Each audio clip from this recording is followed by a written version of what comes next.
Hi everyone, thanks for returning. Let's unravel another perplexing mystery, the case of Mitzi Sanchez. Mitzi Sanchez was born on August 10, 1992, in Vallejo, California. She grew up in a large, with 2 brothers and a sister. As a child, Mitzi was cheerful and bright, enjoying time outdoors with friends and playing with her siblings. From a young age, she demonstrated independence, often walking to elementary school with her brother without adult supervision, as the school was nearby. On August 10, 2000, Mitzi's 8th birthday, she was excited about the celebration party her family had planned. However, when she asked her mom if she could skip school, the request was denied. Upset, Mitzi left her home with her brother at around 7:30 a.m. The plan was for her to wait for her brother after classes, and they would walk home together. But when her brother went outside the school, he couldn't find Mitzi. Assuming she had already left without him, he headed home alone. However, when he arrived home, Mitzi had disappeared without a trace. Mitzi's older sister grew concerned when she realized Mitzi was missing, especially since her birthday party was supposed to take place that day. As her absence seemed unusual, the sister called their mother around 4 p.m. to report the situation. The mother immediately contacted Mitzi's school and confirmed that Mitzi had attended all her classes that day. However, when the mother reached out to family members and Mitzi's friends, no one had seen her after school. Mitzi's family became worried and started looking for her. Family, friends, and neighbors mounted a massive search operation. Some walked the streets, while others went door to door along the route from her home to school, asking locals if they had seen her. They also distributed flyers with information about Mitzi. Despite their extensive efforts, they were unable to find her, leading Mitzi's parents to call 911 for assistance. The police quickly joined the search and local media started covering the case. The news of Mitzi's disappearance spread quickly, not just in local news outlets but also across the state. Mitzi's family has given several interviews to raise awareness of her disappearance. Her mother desperately pleaded with them to return her daughter safely. The police received a lot of information, but none of it was useful. 24 hours after Mitzi went missing, the investigation had new clues. A man contacted the police to report finding bloody rags at a landfill.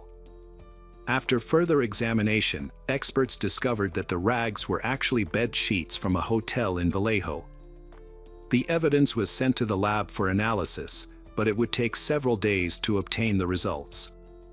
Investigators also went to the hotel, but they were unable to confirm whether Mitzi was there. As the investigators waited for the lab results, they thoroughly searched the landfill for any additional clues, but they found nothing.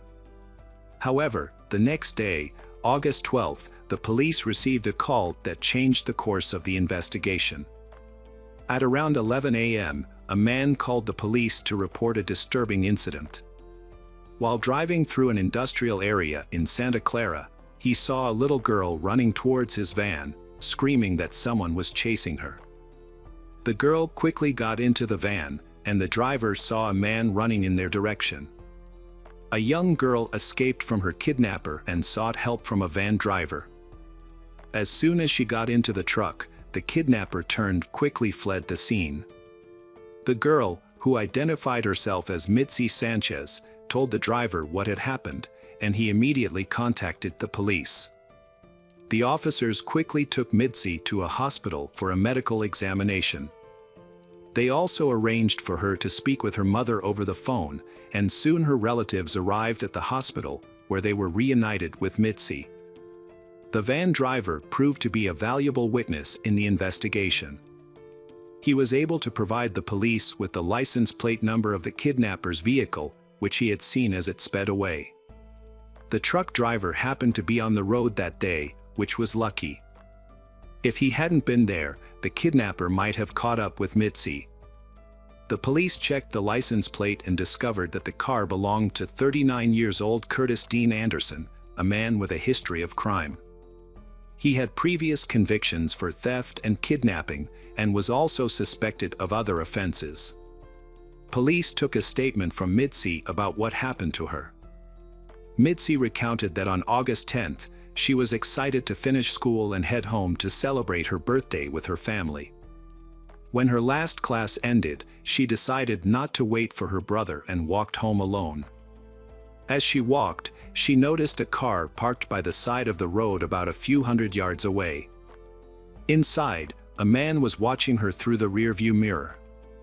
The girl felt uncomfortable, but she was not worried because it was daytime and she was walking on a familiar street. In addition, because she was young, she was not aware of the potential risks posed by strangers. Mitzi was approached by a man who got out of his car and asked for her help. He claimed to have a leg injury from an accident and needed assistance in retrieving a roll of tape from under the car seat. Despite feeling uneasy, Mitzi agreed to help, as her parents had taught her to assist others in need. However, as soon as Mitzi reached for the tape, the man's intentions became clear. He pushed her into the car, covered her mouth, and slammed the door shut. Mitzi tried to scream, but it was too late. The man drove away, Mitzi to watch in horror as they passed by her home, where her family was preparing to celebrate her birthday. The man eventually stopped in a deserted parking lot, where he gave Mitzi new clothes and forced her to change. He then threw away her old clothes in a nearby trash bin. He warned Mitzi not to try to escape, claiming he had a gun and that no one had ever managed to escape from him. For the next few hours, Mitzi was driven to an unknown location. Mitzi demanded to know why she had been kidnapped. But the man's response was that he had gone through a similar experience as a child. When night fell, he stopped the car again and began covering the windows with rags to conceal their location. He then shackled Mitzi's leg with a chain and padlock. The man pulled out a bottle of alcohol and insisted that Mitzi drink some. Despite her initial reluctance, she eventually gave in. He took pictures of her using a camera. The perpetrator then lay down in the car to sleep. Fearing that she would be at his mercy if she fell asleep, Mitzi stayed awake and began thinking of an escape plan. Her chance came when she saw a police car driving past the parking lot. However, it was too far away, and she realized that even if she screamed, the officers would not be able to hear her.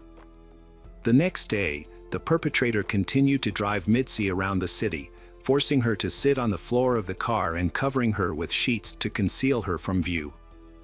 At one point, he briefly stepped out of the vehicle, giving Mitzi an opportunity to try and escape. She attempted to free her leg from the chain but quickly realized it was impossible. She also found a nail file and tried to use it to unlock the padlock, but unfortunately, it didn't work.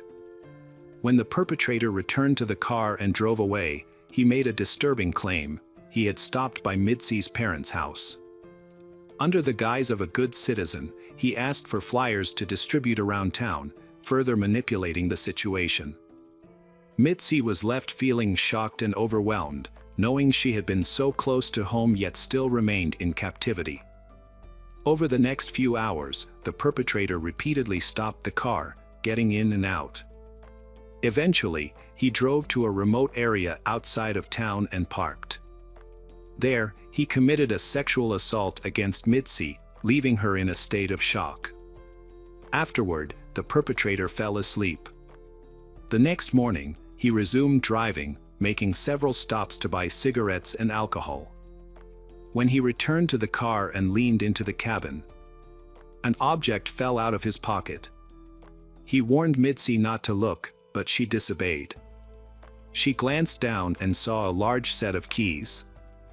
Mitzi quickly realized that one of the keys could open the lock on her chain. Although afraid of the perpetrator's possible reaction, Mitzi was brave enough to act. She grabbed the keys, selected one that seemed to fit the lock best, and tried to unlock it. To her relief, the key worked. Mitzi managed to free herself from the chain and moved towards the car door, which was the last barrier between her and freedom. To escape, she opened the window and tried to climb out. However, her body was exhausted, and her legs had almost no strength left. Using the last of my strength, she pushed herself upwards and finally jumped out of the car. As she moved around it, she spotted her kidnapper, who instantly saw her as well. He yelled for her to come back, but Mitzi had no intention of surrendering. She took off in the opposite direction, and her kidnapper started chasing after her. As she fled, she attempted to get help from passing cars by waving her hands and screaming, but all the cars ignored her pleas and kept driving by. Not losing hope, Mitzi kept running forward. In her desperate situation, every moment seemed like an eternity. Mitzi is driven by the fear that if she stops even for a moment, she will be captured by the perpetrator, a fate she is determined to avoid. Finally, she spotted a van and she ran towards it, jumping in front of it to stop the driver. The driver quickly halted, and Mitzi climbed into the cabin, exhausted, dehydrated, and starving, but safe. At the hospital, she received the medical attention she needed, and her family soon arrived to be reunited with her. Mitzi's story quickly became top news in town. When she returned home, thousands of people gathered on her street, cheering and shouting birthday wishes she had missed while in captivity. Meanwhile, the police were searching for her kidnapper, whose location remained unknown. During the investigation, the police showed Mitzi's mother a photo of the suspect, and she recognized him. She had seen him twice before, once before Mitzi's abduction, when he was standing on their street, staring at their house, and again the day after Mitzi's disappearance, when he came to their home asking for flyers. Police eventually arrested the suspect, Curtis. He confessed to Mitzi that she was not his first victim and that no one had ever managed to escape him before. Curtis's careful planning and execution suggested he had experience with similar crimes. It is notable that Curtis had a prior conviction for kidnapping a woman in 1991, for which he served time until his release in November 1999. The trial began in April of the same year. Mitzi bravely testified in a crowded courtroom, recounting every detail of Curtis's crimes against her. Even though Curtis was there, Mitzi remained calm and completed his mission. As a result, Curtis received a 251-year prison sentence. However, this marked the beginning of a new chapter in the investigation. Detectives regularly visited Curtis in jail, questioning him about potential involvement in other crimes. One of these visits, they discovered that Curtis had confessed to a fellow inmate about kidnapping and murdering 8 additional girls. The inmate agreed to cooperate with the police, sharing Curtis's confession in detail. However, Curtis himself was reluctant to reveal all his secrets. Instead of denying the allegations, he attempted to negotiate privileges in exchange for information, speaking with detectives in riddles. As for Mitzi, she was constantly bullied and ridiculed by her classmates, labeling her the kidnapped girl. They even told her she should have died instead of being rescued. The constant bullying made her school years extremely difficult, which hindered her recovery from the traumatic experience. Mitzi could no longer handle the immense pressure. As a result, she turned to alcohol as a means of coping with stress, relying more and more on it. Eventually, she lost hope of returning to a normal life. However, a car accident after a party with friends changes her life forever. Mitzi suffered serious injuries, including a broken neck and arm, and spent 2 weeks in a coma. Upon waking up, she received news from her doctors. She was pregnant with a daughter. This gave Mitzi the power to change her life for the better. She decided to devote herself entirely to her daughter and also to helping other children who were victims of various crimes. Mitzi went on to found a non-profit organization that continues to help those in need to this day. As for Curtis, he passed away in 2007 due to illness, just 6 years after being sentenced. The detectives' only regret was that they were unable to obtain full confessions from him regarding other cases he was suspected of being involved in. Notably, his son followed a similar path and was also convicted of murder.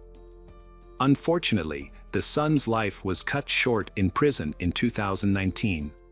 Hello again, true crime fans. We've got another mysterious case to explore, the case of Diana Maria Cayer Lopez Pinal. Diana Maria Cayer Lopez Pinal was born on August 12, 1998, in Madrid, to parents Diana Cristina Lopez Pinal and Juan Carlo Cayer. She has a younger sister named Valeria. Her family was wealthy and everyone in the family was very close-knit.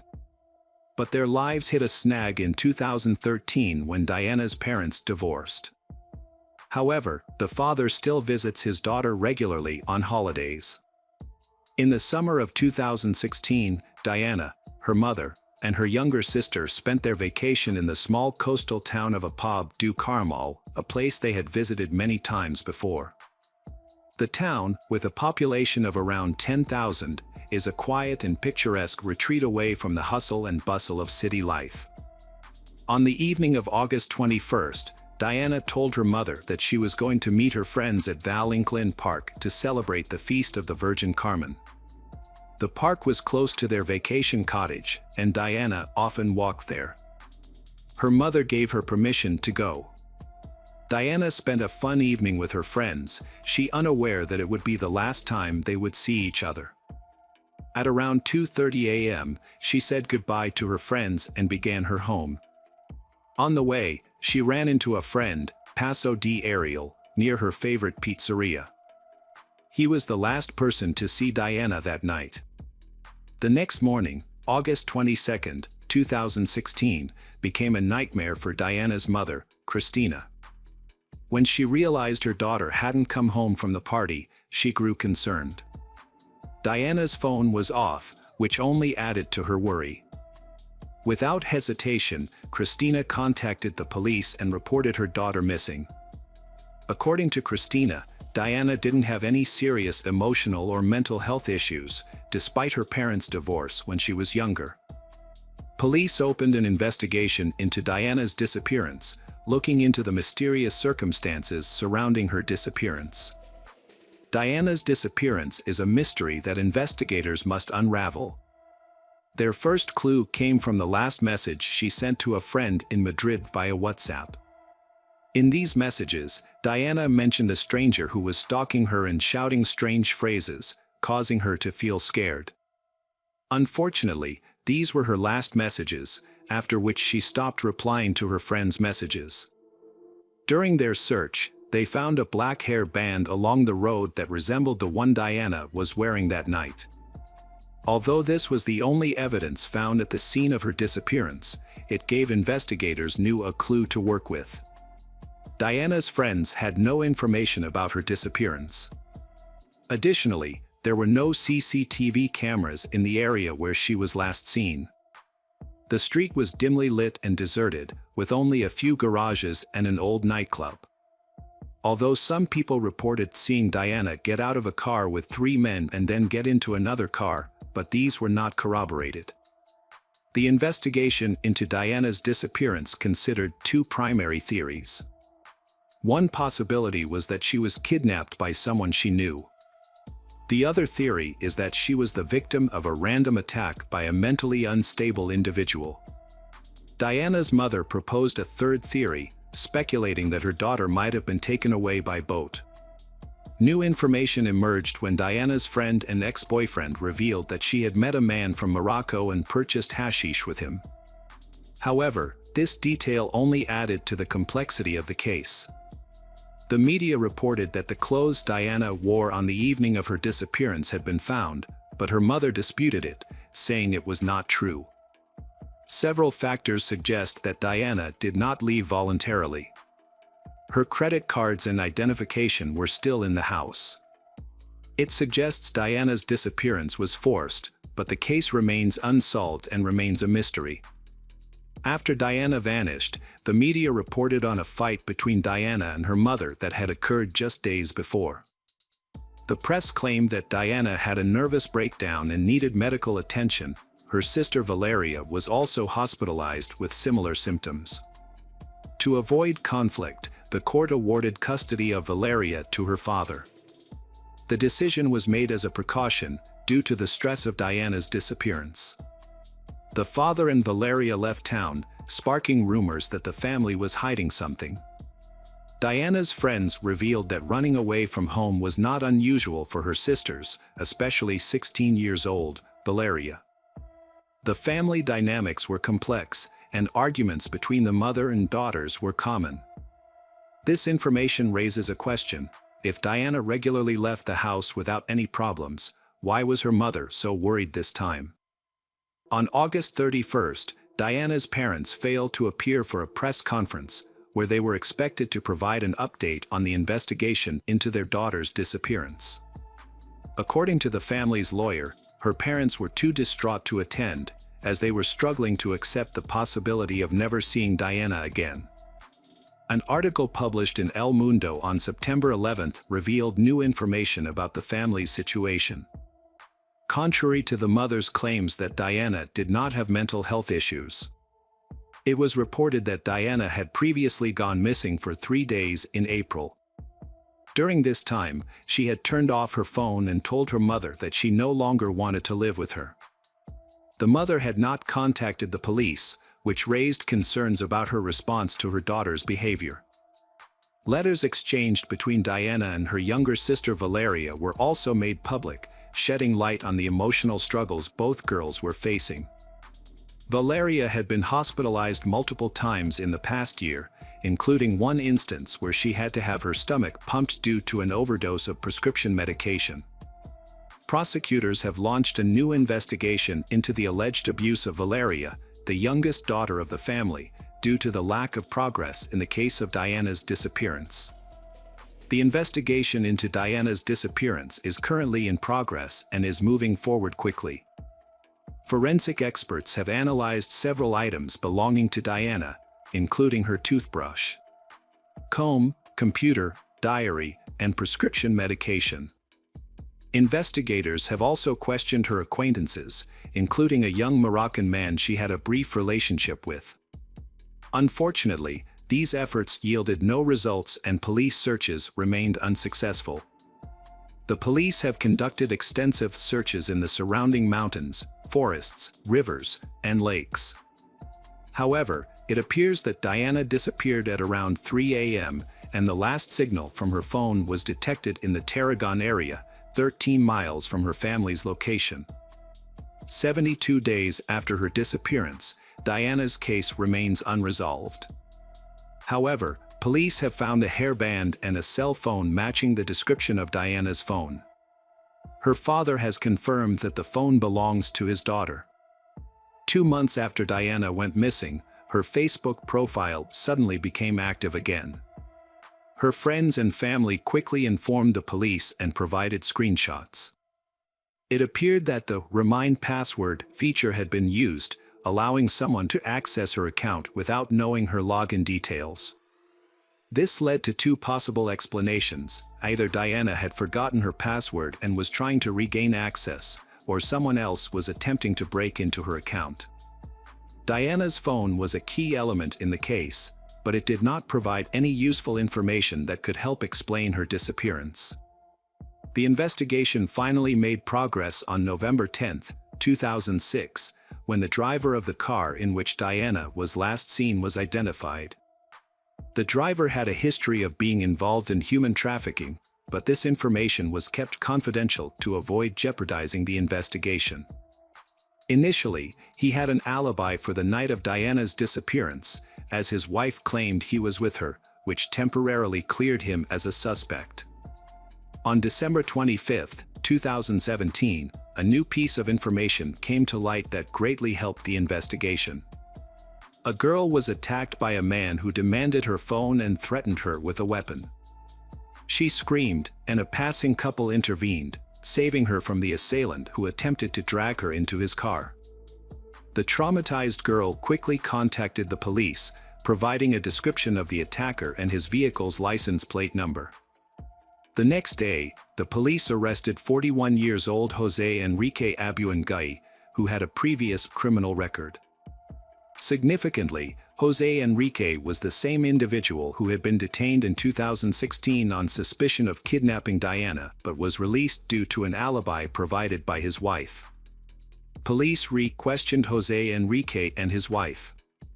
Following the interrogation, the wife admitted that her initial alibi had been false, and in reality, Jose Enrique was away from their home on the night Diana disappeared and did not return until 4 a.m. Jose Enrique initially claimed that he had accidentally hit Diana with his car and, fearing discovery and imprisonment, he had dumped her body. However, he later changed his story, confessing to kidnapping and murdering her. According to Jose Enrique's new testimony, he went to the beach to look for gasoline from abandoned cars, and that's where he met Diana. The confession of Jose Enrique reveals shocking and disturbing information. He kidnapped Diana, attempted to force her into a sexual act, and ultimately strangled her. This shocking confession sheds light on the case, confirming that Diana's disappearance was a heinous crime. The disappearance of Diana Maria Cayer Lopez Pinal has been a traumatic and lengthy case for her family and those following her case. The investigation lasted 494 days, and was heavily covered by the media, with many unfounded and damaging rumors about her parents, causing them great distress and making the investigation more difficult. Despite these challenges, investigators persisted and eventually gathered enough evidence to identify the perpetrator. Diana's loved ones remember her as a beautiful, energetic young woman whose short life was unfortunately ended after an encounter with a violent man. Although Jose Enrique initially withheld information about Diana's whereabouts, he eventually revealed the location of her body, allowing her family and friends to hold a proper burial in January 2018. Her body was discovered in the well of an abandoned warehouse. The perpetrator, Jose Enrique, was sentenced to life in prison with the possibility of parole after serving 35 years. Hello friends, welcome to our channel. Today we're going to take a look at another horrible case with you. The case of Bianca Roberson. Bianca Roberson, born on October 17, 1998, Bianca grew up to be a remarkable individual. She excelled at Bayard Rustin High School, earning straight A's and graduating with honors. Her impressive academic record earned her a 4-year merit scholarship to Jacksonville University in Florida, where she planned to major in criminal justice and pursue her dream of becoming an FBI forensic agent. Bianca was a multi-talented young woman who had been involved in various activities throughout her life. She was a Girl Scout, a cheerleader, and a basketball player. She also had a passion for music, taking lessons in flute, violin, clarinet, and guitar. Additionally, she was an artist. Bianca lived with her mother and maternal grandmother, Josephine Perry, and was excited to experience the independence and challenges of dorm life. However, her plans were tragically cut short. On June 28, 2017, Bianca, her mother, and grandmother went shopping at Walmart to prepare for her upcoming move to Florida. Bianca Roberson was tragically killed in a car accident on a road she knew well.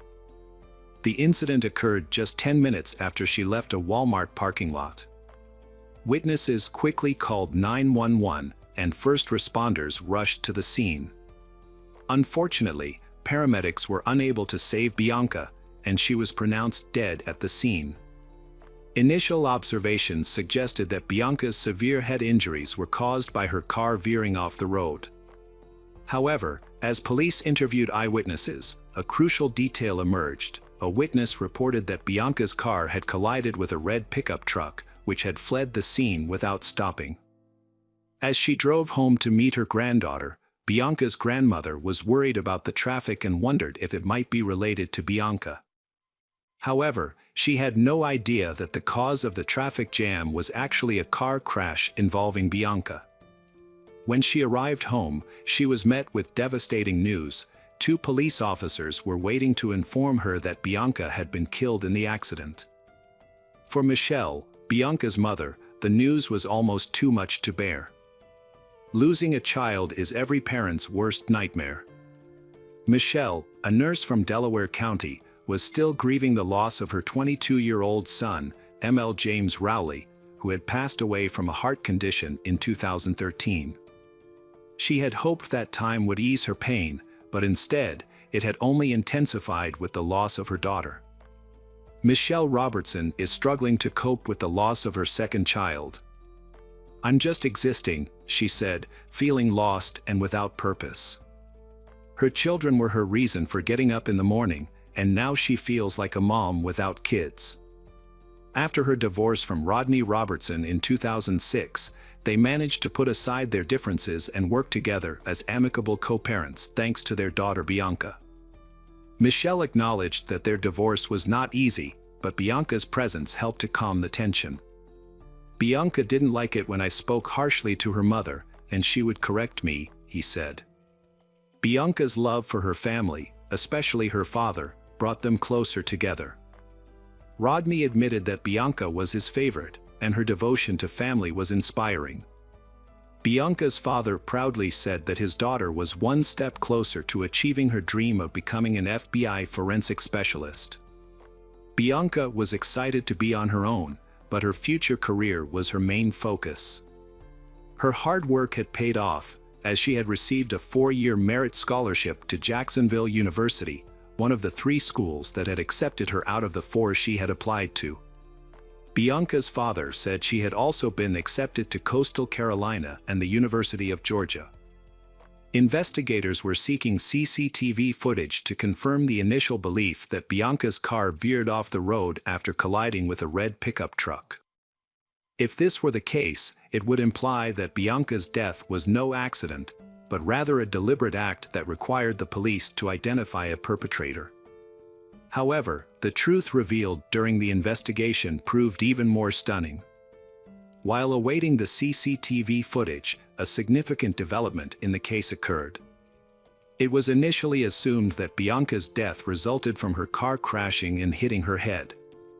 Yet, during the autopsy, forensic experts made a startling discovery: there was a bullet in Bianca's head. This revelation drastically altered the course of the investigation. What initially seemed like an accident and later a collision with a red pickup truck was revealed to be a death caused by a gunshot wound to the head. The autopsy report's findings prompted detectives to meet with Bianca's family, bringing devastating news that her death was no accident. This revelation sent shockwaves, especially for her mother, Michelle, who couldn't fathom why anyone would harm her daughter. Bianca had a close-knit relationship with those around her, and her family couldn't identify anyone who might have wished her harm. Desperate for answers, the Robertson family relied on investigators to identify the person responsible for Bianca's tragic death. Upon reviewing the security footage from the Walmart her family visited on the day of her death, detectives found no suspicious activity.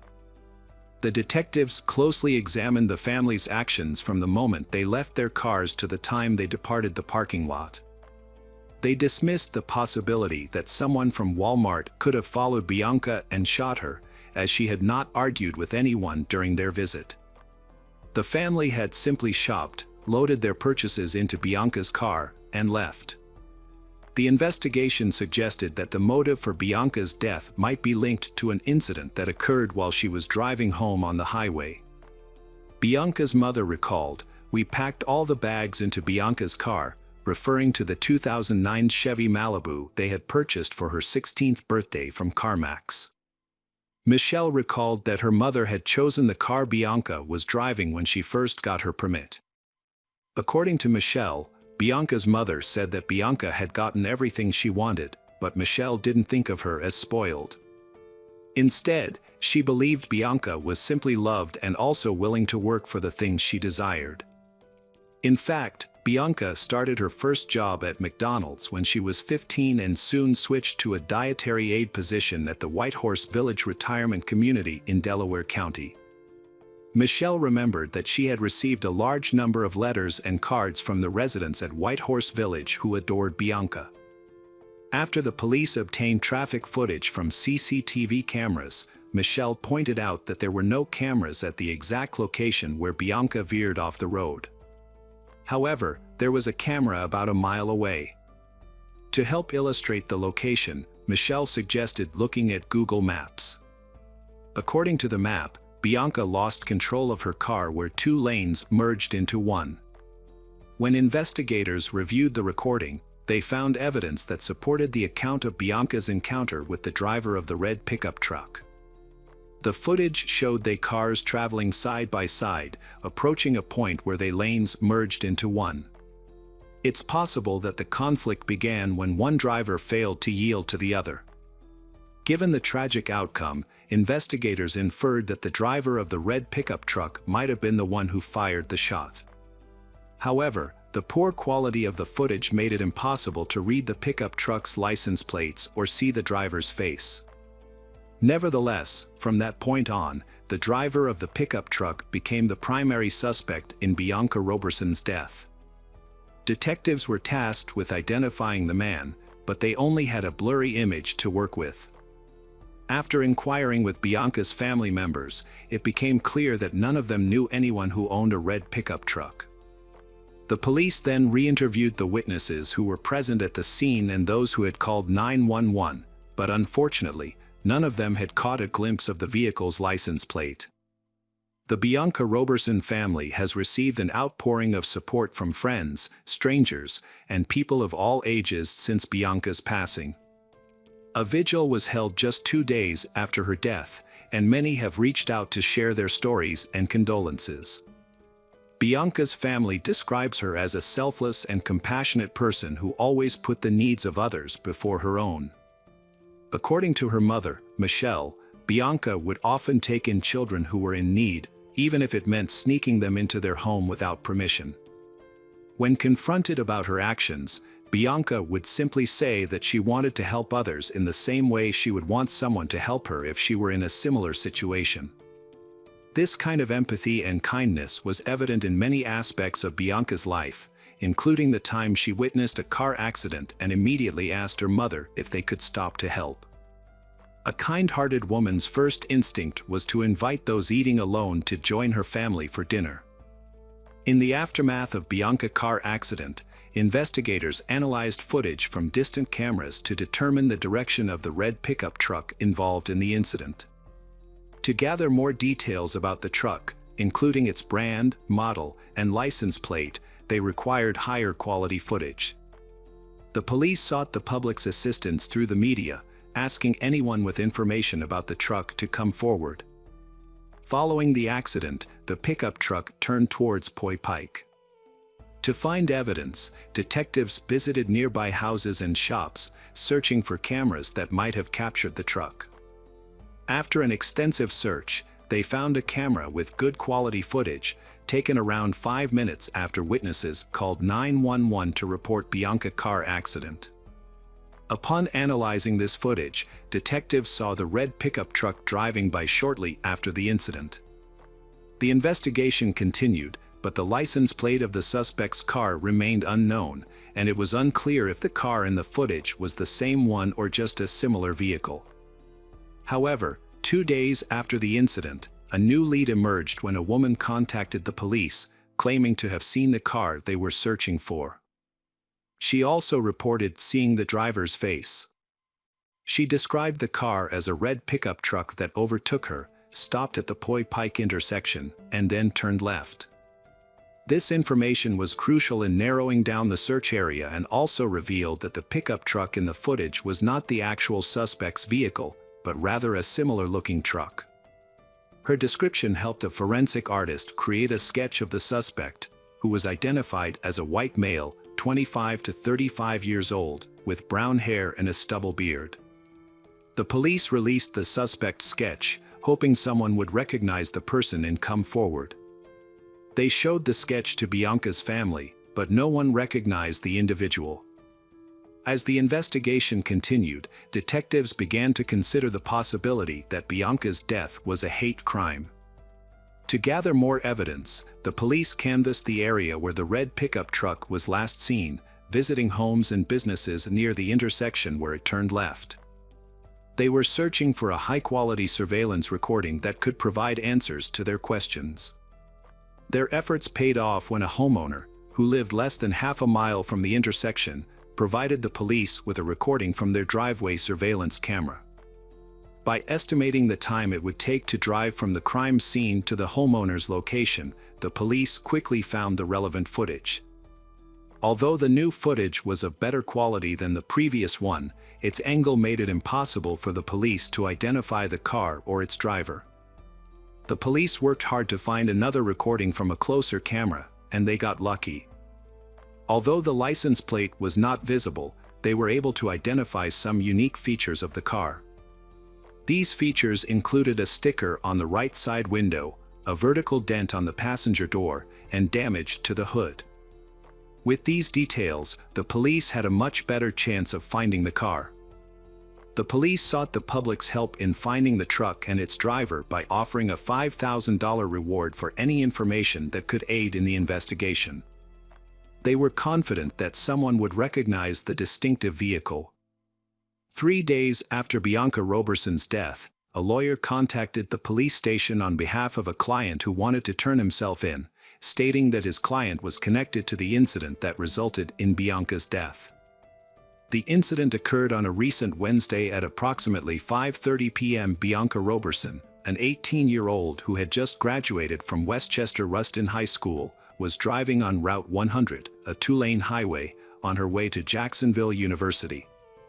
Her life was full of promise, with a loving family and a bright future ahead. As she approached the merge with Route 202, the road narrowed from 2 lanes to 1. A common merge on a southeastern Pennsylvania highway turned deadly last Wednesday when a dispute over positioning escalated into violence. Bianca Roberson was merging from 2 lanes to 1 when a man in a red pickup truck, also merging, became agitated and shot her in the head. The suspect, 28-year-old David Desper of Pennsylvania, surrendered to police with his lawyer. Although he refused to testify, he consented to a search of his home and revealed the location of his pickup truck. David was subsequently arrested and charged with Bianca Roberson's murder. The police tracked down the suspect's vehicle, a pickup truck, at a location David had previously mentioned. Unique features on the truck, such as stickers on the windows and damage to the body, made it unmistakably clear that it was the same truck involved in the crime.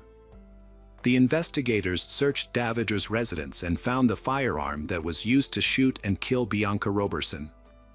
Despite this major breakthrough in the case, the authorities remained baffled as to the killer's motivation.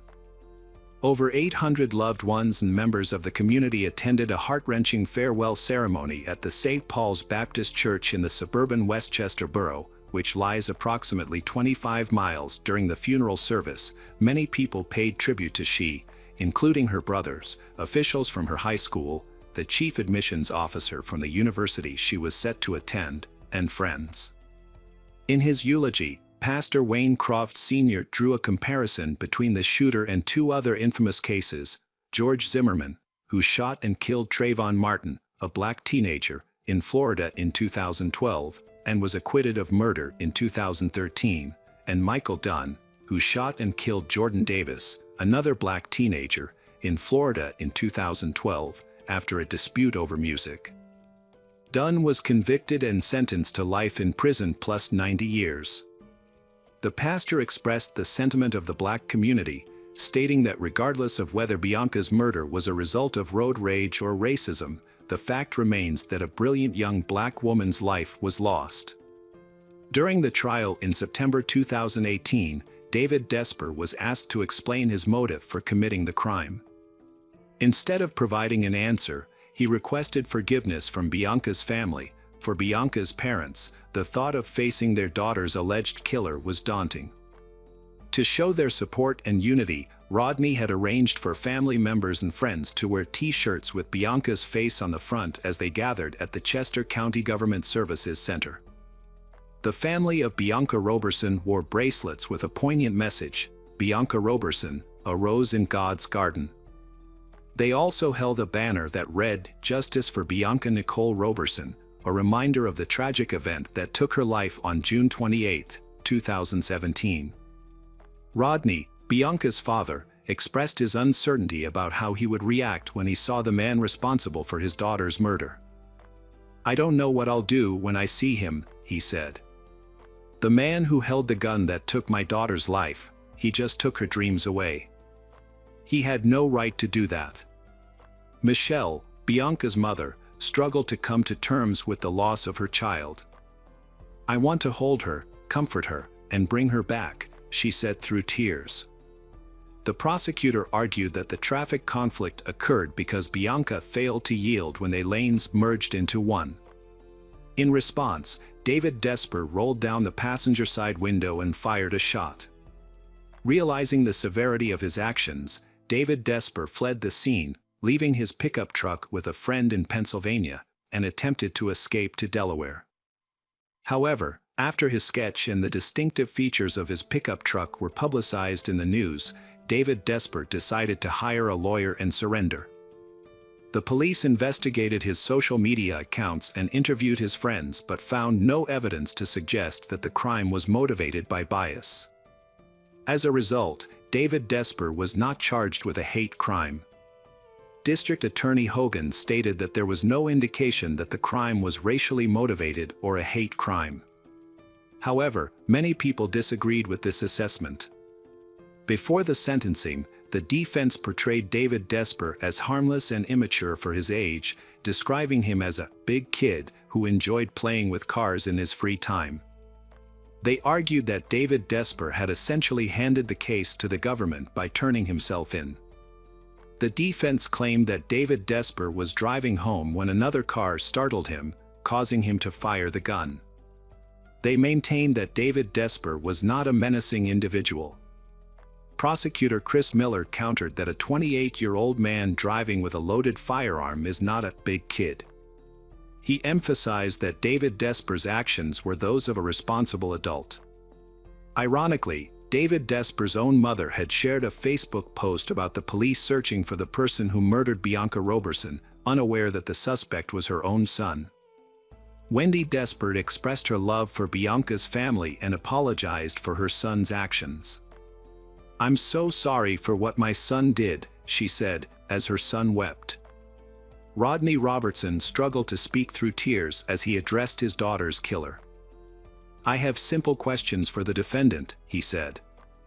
"Why did you shoot my daughter? Was it because of her youth, her race, her gender, or just because you wanted to go first on the road? Was it simply because you were having a bad day?" Rodney continued, "All my dreams for Bianca were coming true until the day the defendant took her life. Now, all I have left of Bianca are my memories." David Desper pleaded guilty to third-degree murder. The court sentenced him to 40 years in prison, with the possibility of parole after 20 years.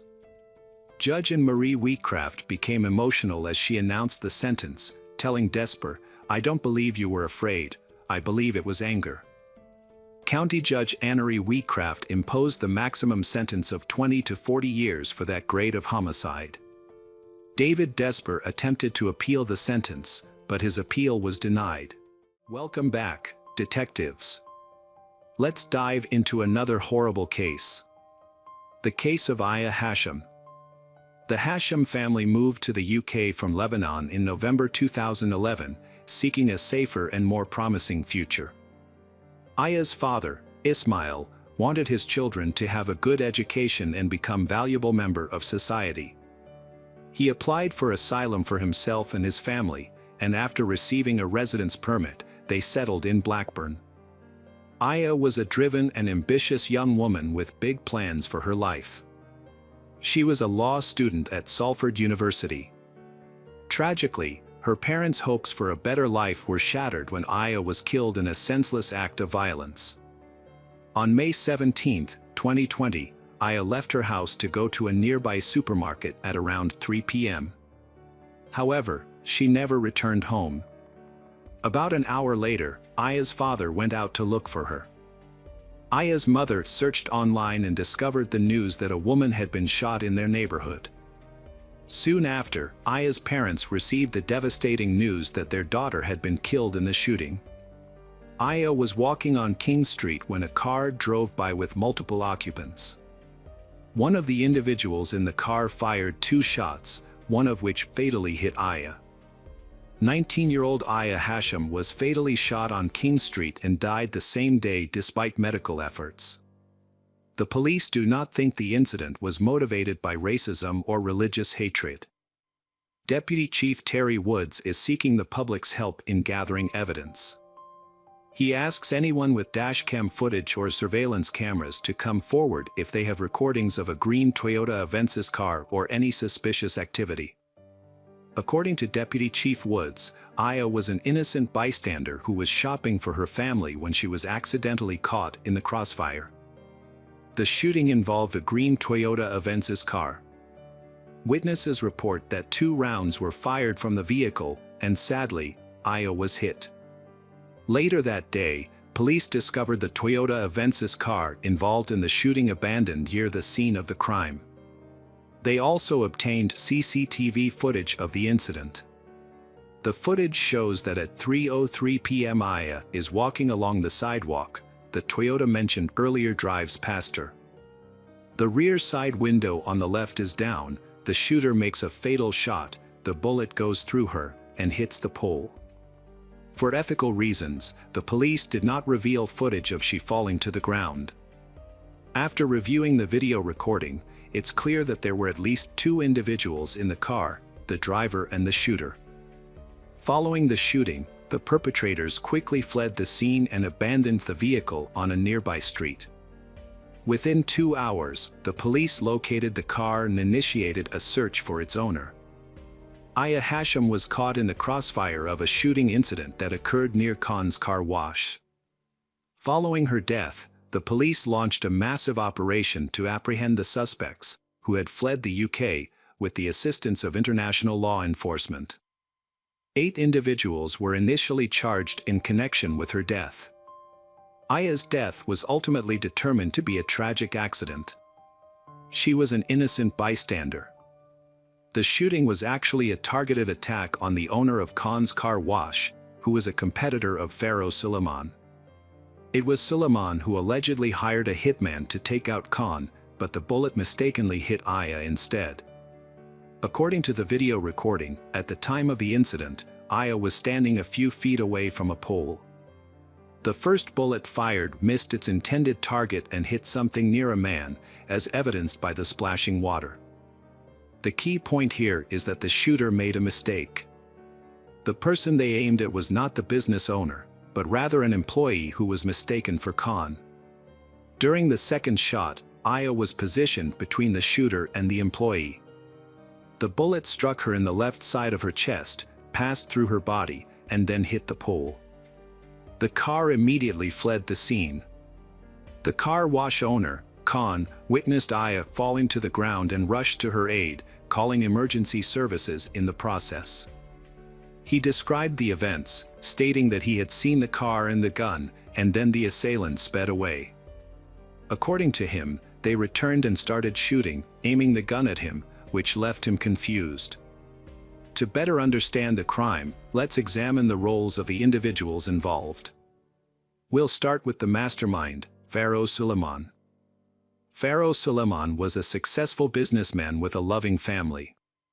Suleiman owned a thriving tire shop that had gained significant popularity over time. The business provided him with a substantial income, enabling him and his family to live a comfortable life. He was also active on social media, frequently sharing photos of himself driving expensive cars, giving his followers a glimpse into his life. When his business began to decline, he devised a plan to eliminate his competitor, Khan. Despite being a potential suspect due to his motive, Suleiman went ahead with the plan. He enlisted the help of Ayaz Hussein, Zamir Raja, and Anthony Ennis. The perpetrators conducted a surveillance mission the day before the crime, driving near the car wash to inspect the area. Additionally, Abu Bakr Saisha purchased the Toyota used in the crime with money provided by Suleiman. Kashif Manzoor ensured the car was in working condition by performing technical checks and addressing any malfunctions. Uthman Saisha and his girlfriend, Judy Chapman, played a supporting role in the crime. They drove the shooter and driver to the location of the Toyota in their Ford Fiesta and then picked them up after the crime was committed, they abandoning the Toyota on a nearby street. According to the inquest, at 1:14 p.m., Judy Chapman and Uthman Sesha picked up Raja and Enis from Bolton and drove them 13 miles to Blackburn, where the Toyota was parked. Kashif Manzur made sure the Toyota was ready as all 4 men drove to Blackburn. However, when they stopped a couple of miles from the car wash, the Toyota wouldn't start due to a dead battery. Manzur jumped the battery using another car's battery and some wires. With the car started, Manzur handed it over to Raja and Enis, then returned to the service station where Suleiman was waiting, watching from a front row seat to see what would happen. The Toyota approached the corner with its windows rolled down. Enis and Raja circled the block several times, waiting for the perfect moment to act. They needed to be on the same side of the street as Khan's car wash. Meanwhile, Manzur and Suleiman were observing the situation unfold. On the 4th pass by the car wash, the Toyota slowed down. Coincidentally, Khan was on the street at that exact moment. However, the shooter, Zamir Raja, made a mistake and fired the first shot at a different employee, not Khan. Fortunately, the first bullet missed its target. But the second bullet hit Aya. Following the shooting, Raja and Enis fled the scene, abandoning their vehicle and getting into a car with Judy Chapman and Uthman Sesha, who drove them away from Blackburn. When police reviewed the video of Suleiman's store, Ayaz Hussain entered the store. Suleiman signaled to the others who were aware of the incident to leave the room and go to the 2nd floor. Abu Bakr Sesha, who had bought the Toyota involved in the crime, was sitting behind them. When Abu Bakr Sesha overheard the police radio mention that the perpetrator's car had been found, he immediately got up to discuss something with Suleiman. 9 days after Aya's murder, Zamir Raja, the shooter, fled to Portugal and met Anthony Enis, the driver of the Toyota, at Lisbon Airport. Both men had escaped the country. Meanwhile, the police were arresting the individuals involved in the crime. Pharaoh Suleiman, the mastermind, was arrested on May 18, the day after Aya's murder. Abu Bakr Sesha was arrested on May 19, and Judy Chapman and Uthman Sada were arrested on May 20. Ayaz Hussain and Kashif Manzur were arrested on May 21. Zamir Raja, who had hoped to return to England without being detected, was arrested at a London train station on June 6. Anthony Enis was caught in Spain on July 4 and extradited to the UK. Aya Hashim was murdered and Khan, the owner of a car wash, was nearly killed in a violent crime. Several suspects were charged, and at first, all of them denied any involvement. However, as the investigation continued and the pressure mounted, their stories began to contradict each other as they tried to downplay their roles in the crime. As the suspects' testimonies became more inconsistent, they started to turn on each other, revealing crucial details about the crime to the police. Each suspect tried to avoid a long prison sentence by blaming the others. On August 5, 2021, the court delivered its verdicts, resulting in severe sentences for all those involved. Pharaoh Suleiman, who had a prior conviction for a fatal hit-and-run incident in 2001, received a life sentence with a minimum term of 34 years. Raja, the shooter, was also given a life sentence with a minimum term of 34 years. According to reports, he was paid $500 for his involvement in the crime. The driver, Anthony Enis, was sentenced to life imprisonment with a minimum term of 33 years. Ayaz Hussain, who orchestrated the crime, received a life sentence with a minimum term of 32 years. Abu Bakr Sesha, who bought the getaway car, will serve at least 28 years.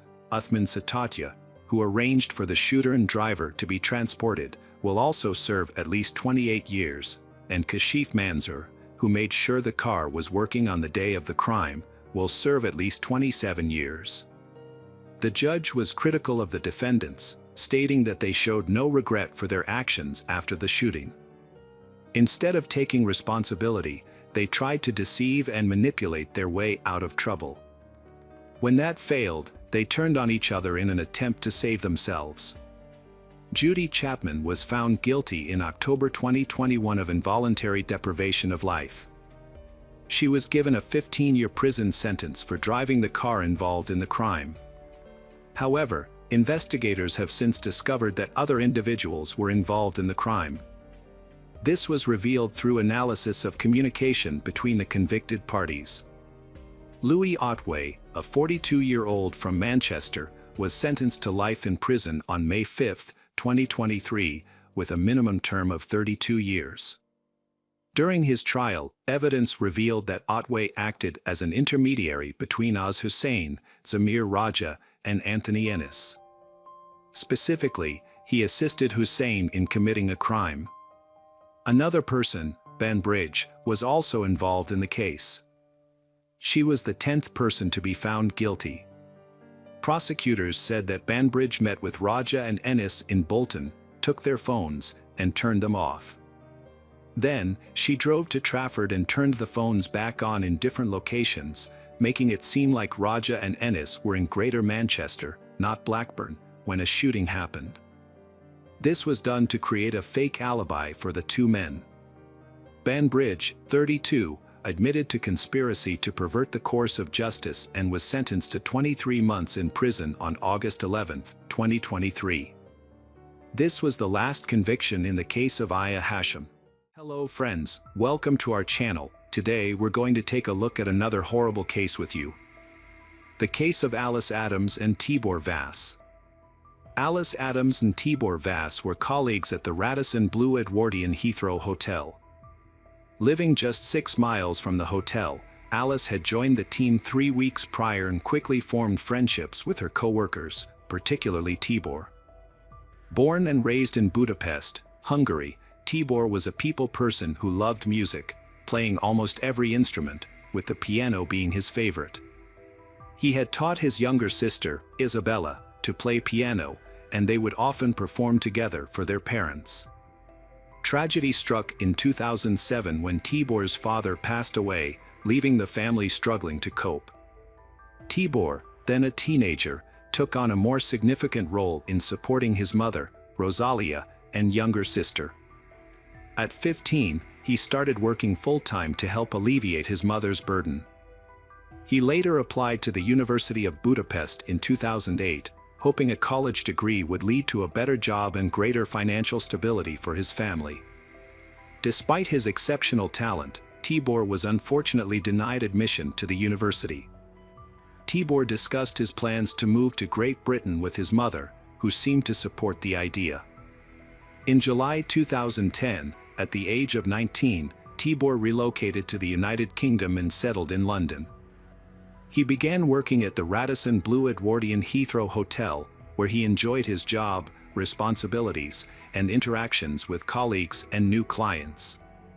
Tibor quickly formed a bond with Alice, a talented musician, as they often found common topics to discuss.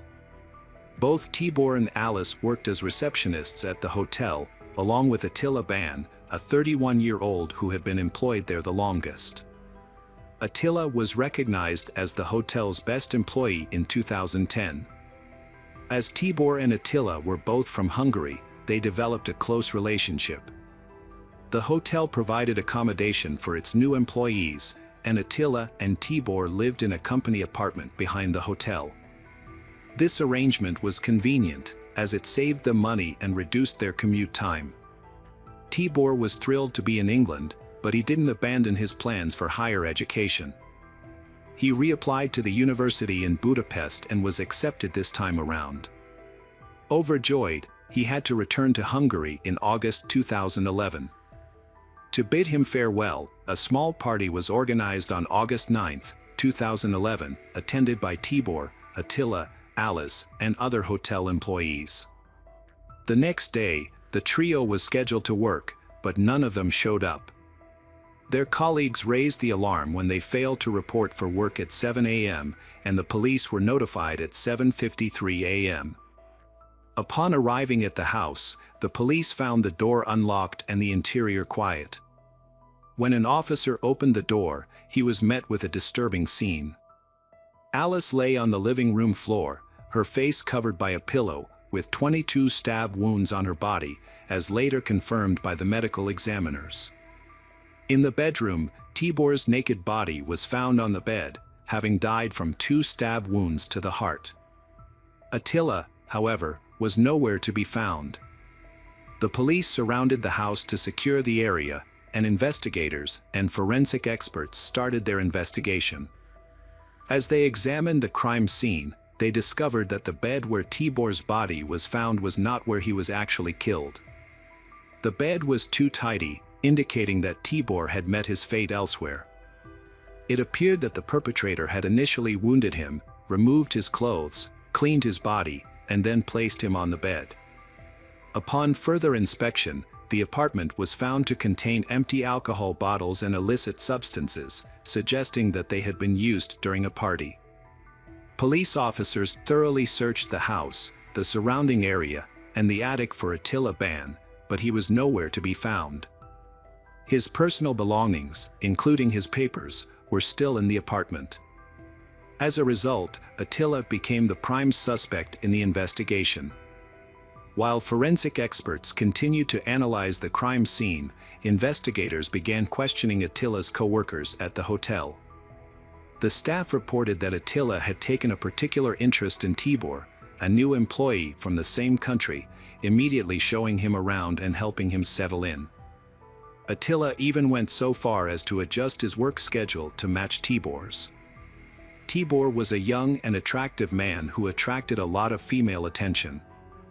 However, investigators discovered that Attila had romantic feelings for Tibor, which he openly expressed. According to the hotel staff, Tibor had rejected Attila's advances, making Attila unhappy. Things took a turn for the worse when Alice joined the hotel staff 3 weeks before her death, and Tibor started paying attention to her. Attila became jealous, despite knowing that Tibor was only interested in women. The investigation raised an important question: could Attila have committed the murder out of jealousy and unrequited love? A disturbing Facebook post from Attila, made before the police discovered the bodies, suggested that he was indeed involved. At 6:23 a.m., Attila had posted, "I would like to wake up from that nightmare." Friends commented on the post, expressing their concern, but Attila never responded. This message further solidified the investigators' suspicions that Attila Ban was responsible for the deaths of his colleagues. The number of stab wounds provided a clear indication of what had transpired. Alice sustained 22 stab wounds, while Tibor was stabbed only twice. Furthermore, the positioning of the victims was telling. Alice was found on the floor with a pillow over her face, while Tibor was discovered on the bed. When investigators spoke with the other people who had been at the apartment earlier that night, they learned that Attila, Tibor, and Alice had been the only ones left behind. This suggested that the tragic events had unfolded after the others had left, in the hours leading up to dawn. The news of Alice's death sent shockwaves through the families of both the victim and the perpetrator. The Adams family, Alice's family, released a statement in which her mother, Sarah, paid a heartfelt tribute to her daughter. She expressed her overwhelming grief, saying, "My heart is shattered into a million pieces. I will carry this sadness with me for the rest of my life. I deeply miss my beloved Alice and would do anything to have one more chance to hug her tightly and see her bright smile. The loss of my child has awakened intense emotions within our family, sorrow, anger, and a sense of devastation that we can hardly bear. As a mother, I feel that I failed to protect my child, and that realization is something I must confront every day. Not knowing exactly what happened to Alice on the night of her murder is a constant torment. I would rather face the harsh truth than be left to imagine the sequence of events that led to her death. Alice was an extraordinary and unique individual who brought so much love, joy, passion, and kindness into the lives of everyone she touched. Her loss is a tragedy that cannot be put into words. Meanwhile, police were searching for Attila Ban, but he seemed to have disappeared without a trace. When they attempted to track his phone, they found that it was transmitting signals from the same area as the hotel, which was unusual. It was later revealed that Attila was actually much closer than anyone had suspected. After spending 2 days examining the crime scene, the investigative team left the house, only to have the forensic team return later to conduct additional tests. Upon re-entering the house, they found that the door they had left unlocked was now locked from the inside. Inside the room, they discovered Attila Ban lying on the bed, intoxicated and wounded after attempting to harm himself with scissors and a knife. The investigators questioned Attila, but he responded bizarrely, using gestures to convey his thoughts. He was then taken to the hospital for medical attention. Unbeknownst to the investigators, Attila had created a hiding space within the sofa bed where Tibor Vasa's body was found. To create this makeshift hiding spot, he had made a slit in the bed's base, grabbed a phone, several bottles of water, and climbed inside. Throughout the investigation, Attila had been secretly watching and listening to the police through the holes he had made. Attila Ban was arrested at the hospital as the main suspect in the crime. His trial began on July 9, 2012, and during the proceedings, details of the heinous crime were revealed. The party had escalated out of control after Tibor, Alice, and Attila were left alone in the apartment. Prosecutors confirmed that there was a consensual physical encounter between the three, with DNA evidence found on Miss Adams' body. The evening took a devastating turn. Attila claimed to have no memory of the events that followed, only recalling waking up the next morning to find Alice and Tibor lifeless. Overcome with guilt and remorse, he considered taking his own life but was too afraid to do so alone. The court learned that Attila had been consumed by jealousy towards Tibor, particularly after a team-building event where he had thrown a tantrum because Tibor was in a photograph and he was not. The situation worsened when Attila discovered that Tibor had been accepted into a university program in Hungary and would be leaving the UK soon. The final trigger was likely witnessing Tibor and Alice kissing, which sent Attila into a fit of rage, ultimately leading him to take the lives of his two friends. Prosecutor Richard Whittam revealed in court that Attila Ban was discovered naked on a single bed, with injuries to his wrists, forearm, and neck. It was later found that he had been hiding in the base of a double bed. Remarkably, he had managed to conceal himself and remain undetected throughout the entire investigation, including the pathologist's examination, the removal of the bodies, and the crime scene examiner's investigation. When questioned about the oversight, Detective Inspector John Finch defended the police, stating that it would be impractical and potentially damaging to lift up every bed in search of people. He explained that this could result in the loss of crucial forensic evidence and was not a standard procedure in such cases. Rosalia, the mother of Tibor Vas, paid a heartfelt tribute to her son, remembering him as a friendly, outgoing, and talented young man.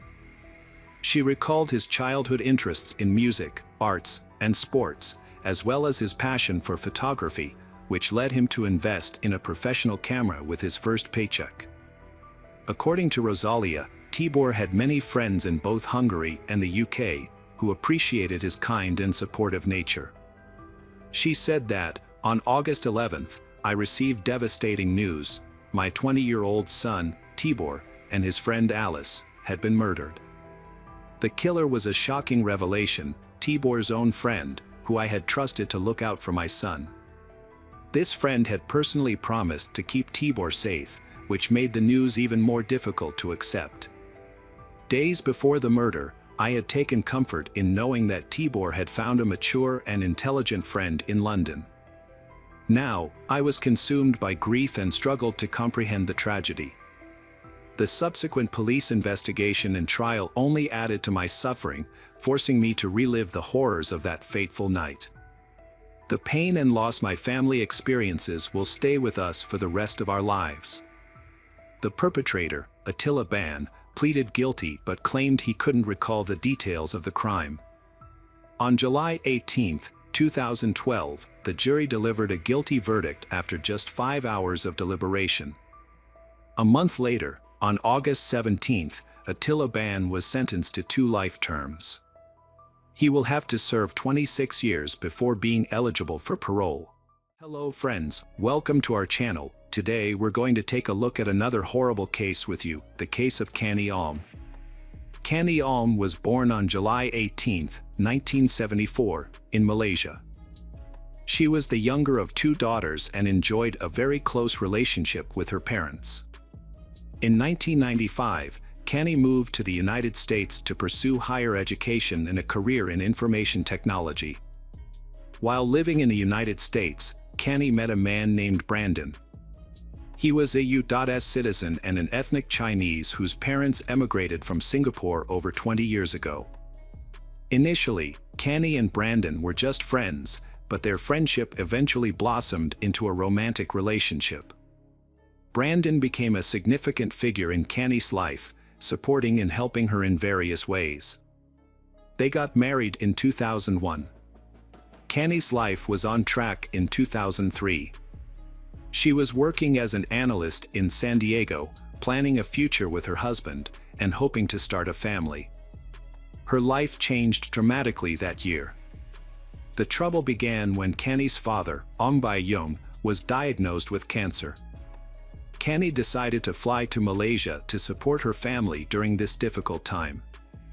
On June 1, 2003, Kani and her husband, Brandon, arrived in Malaysia.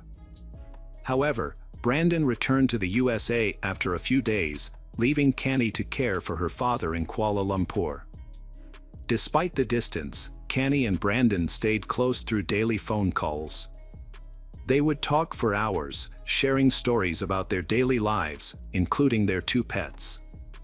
Kani's father underwent surgery to remove a kidney, but fortunately, his health began to recover. As he improved, Kani planned her return to the USA, scheduling a flight for June 14, 2003. Kani organized a farewell dinner at a local restaurant the evening before her departure, and she invited her mother, sister, and closest friends to join her. That evening, June 13, 2003, Kani and her mother arrived at the designated meeting spot later than the others. They had trouble finding a parking spot in front of the mall, so Kani parked in the underground lot. However, her mother was concerned about the poor lighting in the lot, rather than the parking fee. Once they arrived at the second-floor restaurant, Kani was excited to reunite with her childhood friends, whom she hadn't seen in a long time. They spent a few hours catching up, but Kani soon noticed that her mother, Pearlie, was starting to look tired. When Kani asked if her mother wanted to head home, Pearlie said she had a lot to do that day, but was okay with leaving early and promised her friends she would be back soon. Kani, her mother, and her sister Elsie got up from the table to pay for their parking. They went to the payment terminal, which was located on the first floor, a floor above the underground parking lot. As they waited in line for the terminal, Kani realized she had left the parking ticket in their car.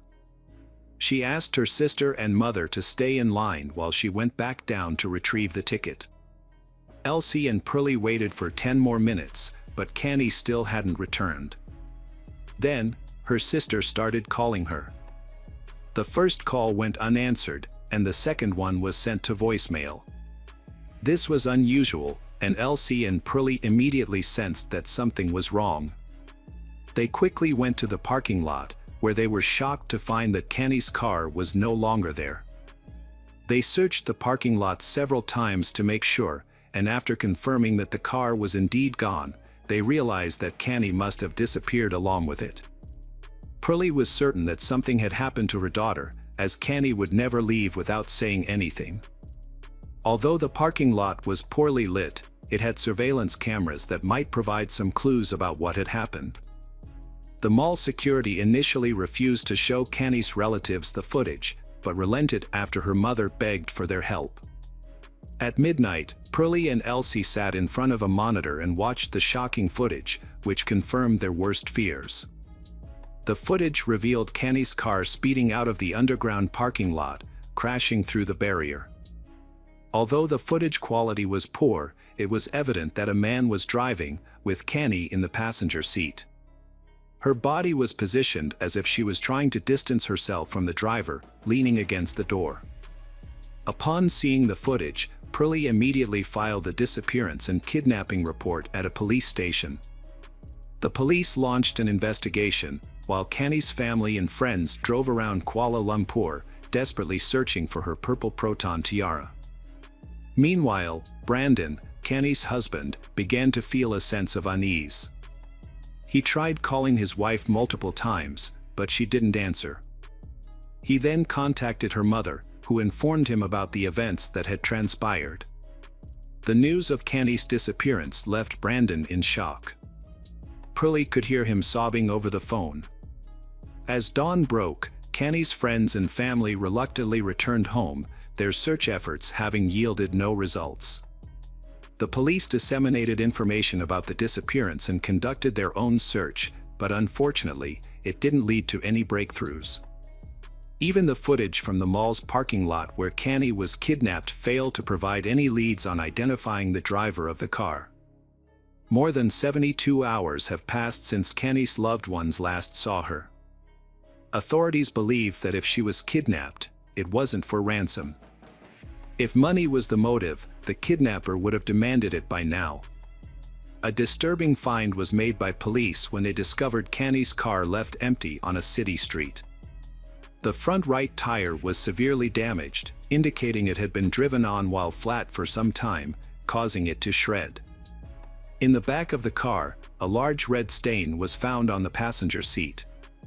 Forensic experts collected evidence, including scrapings from the back seat, fingerprints from the steering wheel, and other parts of the car. There were many clues found in the vehicle. Canny's family and friends held on to hope and prayed for her safe return. However, their hopes were crushed the next day after her car was found. On June 17th, a road worker detected a strong, foul smell coming from a manhole near the highway. Upon lifting the lid, he discovered a body that someone had attempted to burn using 2 car tires and sticks. A team of leading forensic experts from the Royal Malaysian Police immediately arrived at the scene. They found 2 car tires filled with concrete, which had been used as stands for road signs, lying on top of the body. It appeared that whoever had hidden the body, trying to make it harder to identify. Although the discovery of the body seemed to confirm the family's worst fears, Canny's mother, Purley, refused to believe that her daughter was dead without official confirmation. "Until they confirm it, we will continue to hope that she will turn up alive," she said. The family went to the morgue, but the doctor said that they couldn't confirm the identity of the body yet. Canny's family members provided DNA samples for comparative analysis. Unfortunately, the results confirmed their worst nightmare: the body was indeed that of their daughter, Canny. Some sources claim that before the DNA test results, Canny's family identified the jewelry on the body. However, as a loving mother, Purley held on to the hope that her daughter was still alive until the very end. The emotional torture she endured is unimaginable. The autopsy revealed that Canny had 2 stab wounds to her abdomen, and a medical forensics expert found signs of strangulation. A cloth was tied around her neck in multiple knots, and semen was found inside her body, which served as a source of DNA. A few days after the body was discovered, an incident raised questions about the work of police. An undercover policeman, Subramaniam Ravichandran, reported to his superiors that on the night of Canny's disappearance, he was on duty with his partner, patrolling the streets of Kuala Lumpur at night on their motorcycles. Both officers were dressed in civilian clothes. They noticed a car parked incorrectly, taking up half the road, and stopped to investigate if anyone was inside. Ravichandran approached the driver's door and saw a man behind the wheel with a woman in the passenger seat. He knocked on the window, and when the man lowered it partially, Ravichandran displayed his police ID and asked what they were doing. The driver replied they were just chatting and not doing anything illegal. Ravichandran then requested to see their IDs. As the driver handed over the documents, she in the passenger seat made unusual hand gestures, seemingly asking for help, but stopped whenever her assumed boyfriend looked at her. Noticing this, Ravichandran asked the driver to step out of the car. However, the driver responded aggressively, claiming Ravichandran was not a police officer but a thief. He then raised the window and reached for the ignition.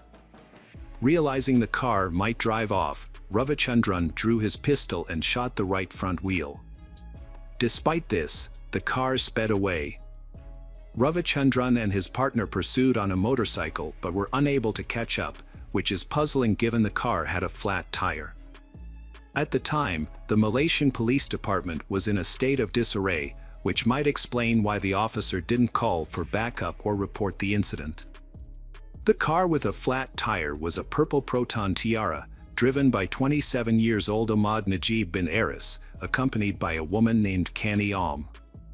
Although the police chase did not result in an immediate arrest, the officers managed to obtain documents from the driver. Tragically, Kani Alm was later found dead. It is possible that if the officer had acted differently during the encounter, the outcome might have been different. Unfortunately, Ravichandran only informed his superiors about the incident after Kani's body was discovered. The only positive outcome of that night was that the police had obtained documents that could help identify the suspect. Besides Kani's family, many Malaysians attended her farewell ceremony. Her death was a devastating loss for her husband, Brandon. Meanwhile, the police launched a search for Ahmad Najib.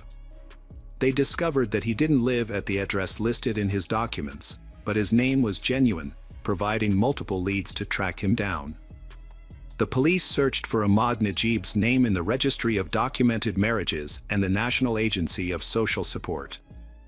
They found a match, revealing that Ahmad Najib bin Aris was born and raised in Muar, Malaysia. He was the second of 4 siblings and had dropped out of school to work and support his family. In 1998, he moved from Muar to Kuala Lumpur, where he got married and had 2 children. Since 2000, he had worked as a cabin cleaner for Malaysia Airlines. Knowing the name of Ahmad Najib's wife and her workplace, the police began surveillance. She worked at a metropolitan bank, and after her shift ended, undercover police officers followed her to determine her home address. Now that they knew where Ahmad Najib lived, the police had to ensure he was inside the house without alerting him. For 3 days, they monitored the house, but Ahmad Najib didn't appear. At one point, investigators doubted whether Ahmad Najib still lived with his family, but this was a hasty conclusion.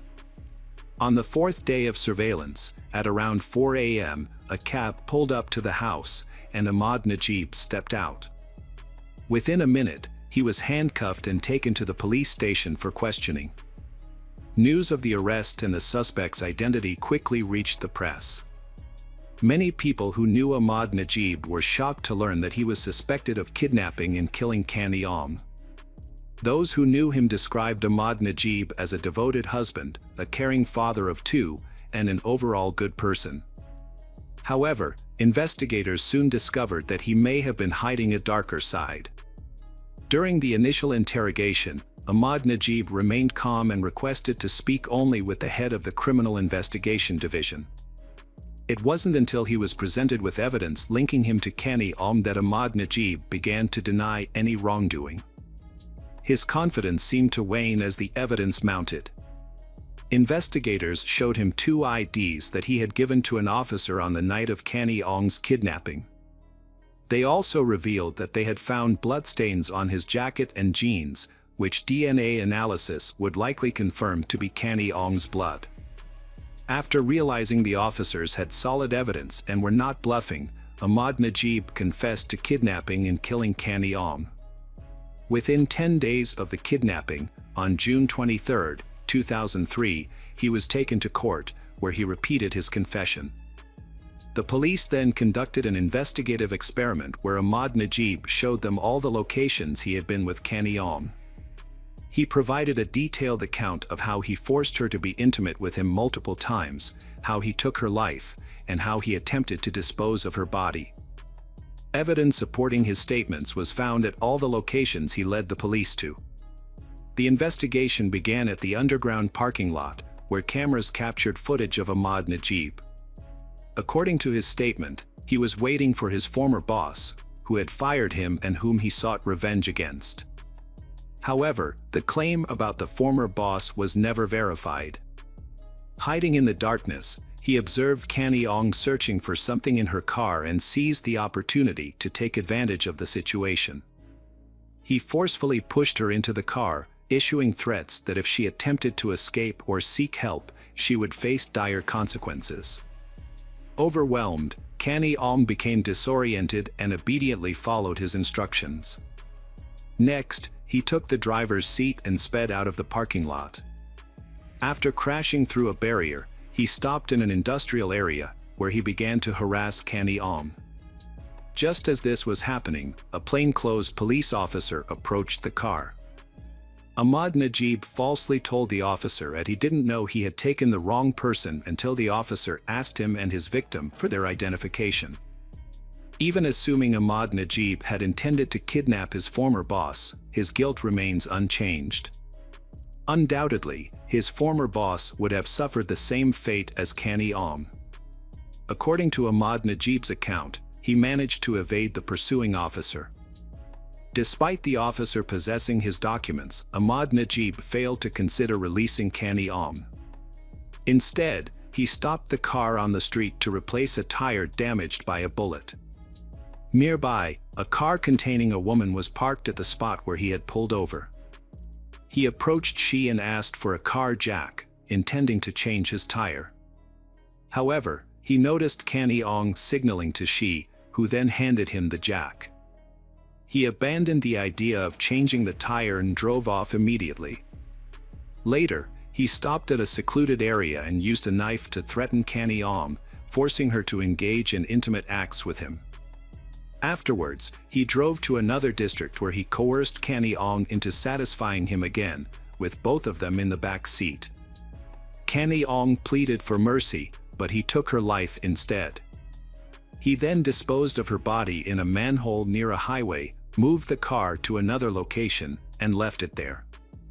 16 hours later, he returned to the scene with a gasoline canister in an attempt to conceal evidence of the crime. DNA analysis confirmed that the semen found in Canny Ong's body belonged to Ahmad Najib bin Aris. His DNA was also discovered in the car, along with his fingerprints, providing further irrefutable proof of his guilt. Additionally, the analysis revealed that the blood on his jacket and jeans belonged to Canny Ong. The trial began on September 15, 2003, 3 months after Canny Ong's death. This high-profile case drew widespread attention from the Malaysian media and public. The trial attracted not only ordinary Malaysians and journalists but also individuals seeking to boost their reputation, including numerous attorneys representing Ahmad Najib. Despite admitting guilt during the investigation, overwhelming evidence, including DNA proof, Ahmad Najib changed his stance after consulting 6 attorneys. At his first trial, he claimed his confession was made under police pressure. However, the judge before whom Ahmad Najib confessed immediately after his arrest testified that there were no signs of physical abuse, and Ahmad Najib appeared calm and relaxed. The attorneys then shifted their strategy, arguing that Canny Ong was in the car with Ahmad Najib voluntarily. They suggested that Canny Ong, a black belt in Taekwondo, should have attempted to escape if she were being held against her will. However, this attempt to blame Canny Ong was rejected, as people respond differently to critical situations. However, another claim surfaced, stating that Canny Ong had consensual intimacy with Ahmad Najib and that Canny Ong's death was caused by strangulation used to heighten the experience. Forensic experts disagreed with and rejected this account of what happened. The cloth around Canny's neck was tied in multiple knots, suggesting that Canny Ong had no intention of loosening it. Indeed, the cloth was so tight that the skin beneath was the only area on the body not affected by the fire. Furthermore, the cloth was a type used for cleaning plain windows, and given the defendant's job as a cabin cleaner, this linked him more closely to the crime. Additionally, the lawyers struggled to explain the stab wounds on Kani's body. At this point, Ahmad Najib's attorneys advised him to remain silent and not testify. Many questioned why Kani didn't escape the car when she had at least 2 chances to do so. On February 23, 2005, Ahmad Najib bin Aris was convicted of all charges connected to the crime committed against Kani Aung. The evidence pointed to him as the sole perpetrator. Ahmad Najib received the maximum sentence under Malaysian law, 20 years imprisonment and 10 strokes of the cane for violating Kani Aung's sexual integrity, plus the death penalty for causing her death. In Malaysia, the death penalty is carried out by hanging, a method that differs significantly from the lethal injection used in some other countries, such as the USA. Ahmad Najib's lawyers attempted to appeal the sentence twice but were unsuccessful both times.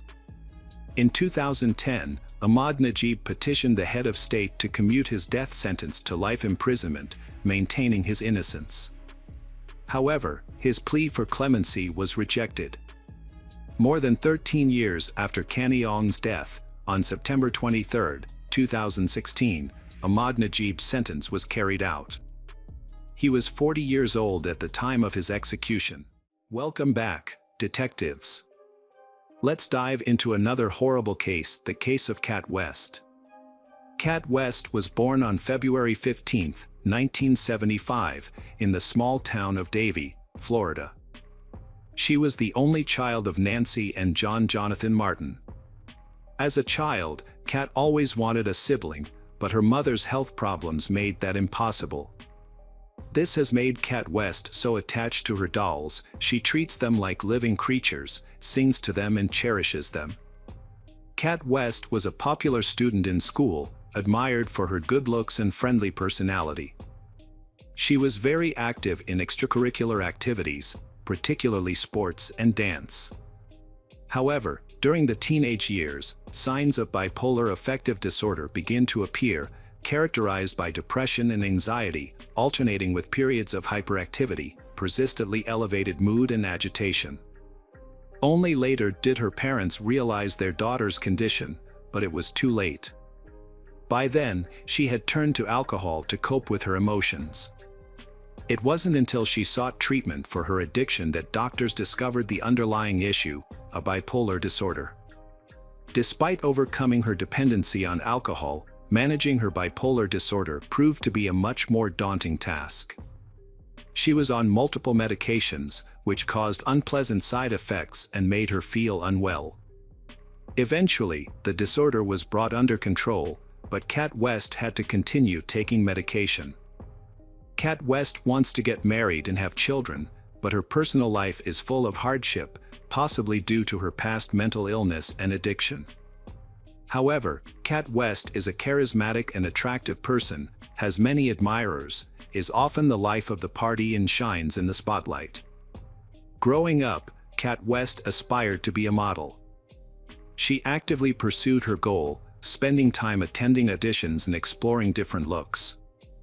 She was especially attracted to Marilyn Monroe, an actress of the style of the 1950s. Kat West has watched many of Monroe's films, collected her posters and imitated her style and image. Interestingly, Kat West bore a resemblance to her idol, which she proudly acknowledged and cherished. Although her dream of becoming a famous model didn't come true, Kat West's photos were frequently published in local magazines, earning her some recognition, a fan base, and occasional recognition on the streets of her hometown. At the age of 28, she met her life partner, William Jeffrey West. William was born in 1970 in Alabama, came from a typical family. From a young age, he had aspirations of a career in the military or law enforcement. As a diligent student and active sports enthusiast, he was robust, fit, and incredibly focused. In the early 1990s, William joined the U.S. military, initially serving as a military police officer. His dedication led to a promotion as a military recruiter, responsible for enlisting individuals into the Army and Navy. He was eventually promoted to head of a recruiting unit, spending 20 years of his life in military service. William pursued higher education alongside his military career, earning a bachelor's degree in public relations from the University of South Carolina. He then went on to study criminal justice, eventually earning a master's degree. William is a calm and goal-oriented person who likes to keep a low profile. He was a devoted family man, marrying young and having 2 children. After retiring from the military, he became a corporal in the police department of a university town, where he was responsible for ensuring the safety of the campus community. He approached his duties with seriousness and responsibility, never having to use his service firearm throughout his career. Cat West and William first met in the mid-2000s, when William was still serving in the military and married to his first wife. Despite their vastly different personalities, William is a quiet and serious military man, and Cat West is a bubbly and outgoing blonde, and they feel an immediate attraction to each other. In 2004, William, a married man at the time, met Cat West. Despite their 5-year age gap and Cat West struggles with alcohol addiction, but they quickly fell in love. William soon filed for divorce to be with Cat West, and in less than 5 months, they got married in Las Vegas in 2005. After getting married, they welcomed their first child, a daughter named Lola. They moved to Sarah, Alabama, William's home state, where Cat designed their custom-built home, adorning their bedroom with portraits of her idol, Marilyn Monroe. Neighbors described the Williams as a happy couple, despite their very different personalities. Cat West was known for her bold fashion sense, always striving to look stunning and attractive. She loved being the center of attention, often seeking compliments and admiring glances. In contrast, William appeared more reserved and serious, a trait likely developed during his long military career. Cat West's life is a complete contrast to her glamorous appearance and her everyday reality as a housewife. Despite her efforts to make it big in modeling, her career failed to take off after her marriage and the birth of her daughter. Focusing on creating a cozy home and raising her children became her top priorities. However, her domestic life wasn't fulfilling, and she yearned for attention and recognition. With the emergence of social media in the late 2000s, she began sharing pictures online. She was inspired by Barbie and Marilyn Monroe, but gradually became more daring and provocative. Her husband was surprisingly supportive of her new hobby, often serving as her photographer. Eventually, the hobby became a profitable business, earning her income through paid subscriptions. A typical evening found they shopping for prepared seafood, fine brandy, and absinthe from a local supermarket. They would pick out scented candles from a nearby store to set the mood for a romantic evening. Surveillance cameras caught them seemingly carefree and happy as they made their purchases, unaware of the tragedy that was about to happen. After a fun dinner and a few drinks, Cat West began transforming into her online persona, Kitty Cat. She asked Williams to take some intimate photos of her, first in lingerie and then without clothes. Williams agreed and took several revealing shots, which were later posted on Cat West's private online profile, accessible only to her fans. A romantic evening that seemed to end in a night of passion instead led to a tragic ending. The next morning, January 13th, around 5 a.m., a young neighbor of the Williams was on her way to work. Although the sun had not yet risen, it was light enough outside for her to notice something unusual as she passed the Williams house. At first, she didn't realize what it was, but as she slowed down, she saw a nearly naked woman lying motionless on the road. She also thought she saw someone standing on the doorstep of the house, but they quickly disappeared into the shadows when they noticed her approaching. During questioning, the neighbor was unable to definitively state whether she saw Cat West's attacker enter the house or flee down the street. The neighbor, who was shocked and unsure of what to do, hesitated to approach the body. After returning home, she informed her parents, and together they called emergency services to report the distressing discovery. At the operator's request, the neighbor reluctantly approached the body while waiting for help to arrive. She identified the body as Kat West and checked for a pulse, but unfortunately, there was none. Kat West's body was cold and stiff. Kat West was found lying face down on the sidewalk, wearing only a bright pink bra top. There was a pool of blood under her head. Nearby was a bottle of wormwood wine with some of the wine spilled on the road and blood stains on the bottle. A short distance away lay her smashed smartphone. Due to the quiet residential area, there were no other witnesses to the incident, which remains shrouded in mystery. Kat West's car was last seen around 8:30 p.m. and the time her body was discovered at 5 a.m. A key figure who may be able to shed some light on the events is Kat West's husband, Mr. Williams. The investigation is ongoing, with Detective Michael Melhoff being one of the first to arrive at the scene. When the detective arrived at the house where Kat West's body was found, Williams answered the door. He seemed anxious but claimed he didn't know what was going on. When asked about his wife's whereabouts, Williams said he had just woken up and couldn't find her in bed. The detective then told him that a woman's body, identified by neighbors as Kat West, had been found near the house. The man put on a jacket and followed the detective outside, where he confirmed that the body was indeed his wife. However, his reaction was surprisingly calm. He didn't show any extreme emotions, such as crying or screaming, which raised some suspicions. When questioned about his whereabouts and activities during the night, he said he had slept soundly because they had been drinking the previous evening. When asked what he thought might have happened to his wife, he simply shrugged and suggested it could have been an accident. The man also shared some information about his wife's medical history. He said she had bipolar disorder and took medication for it. He also mentioned that she struggled with alcohol and sometimes behaved erratically when she was drunk. He noted that she would occasionally jump on their backyard trampoline, but sometimes missed it and injured herself. A search of the house did not turn up any signs of a struggle or violence. However, some items in the kitchen suggested a recent gathering. 2 plates with leftover food, 2 glasses, and a half-empty brandy bottle were on the kitchen table.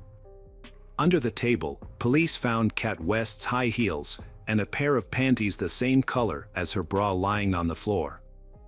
However, some bloody napkins in the trash and an open bottle of detergent raised suspicions.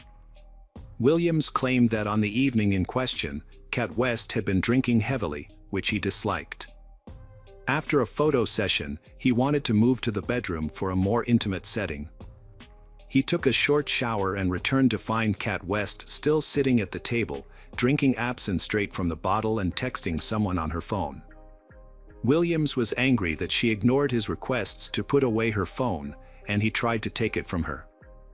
A minor scuffle ensued, during which he accidentally elbowed Kat West's face, causing her nose to bleed.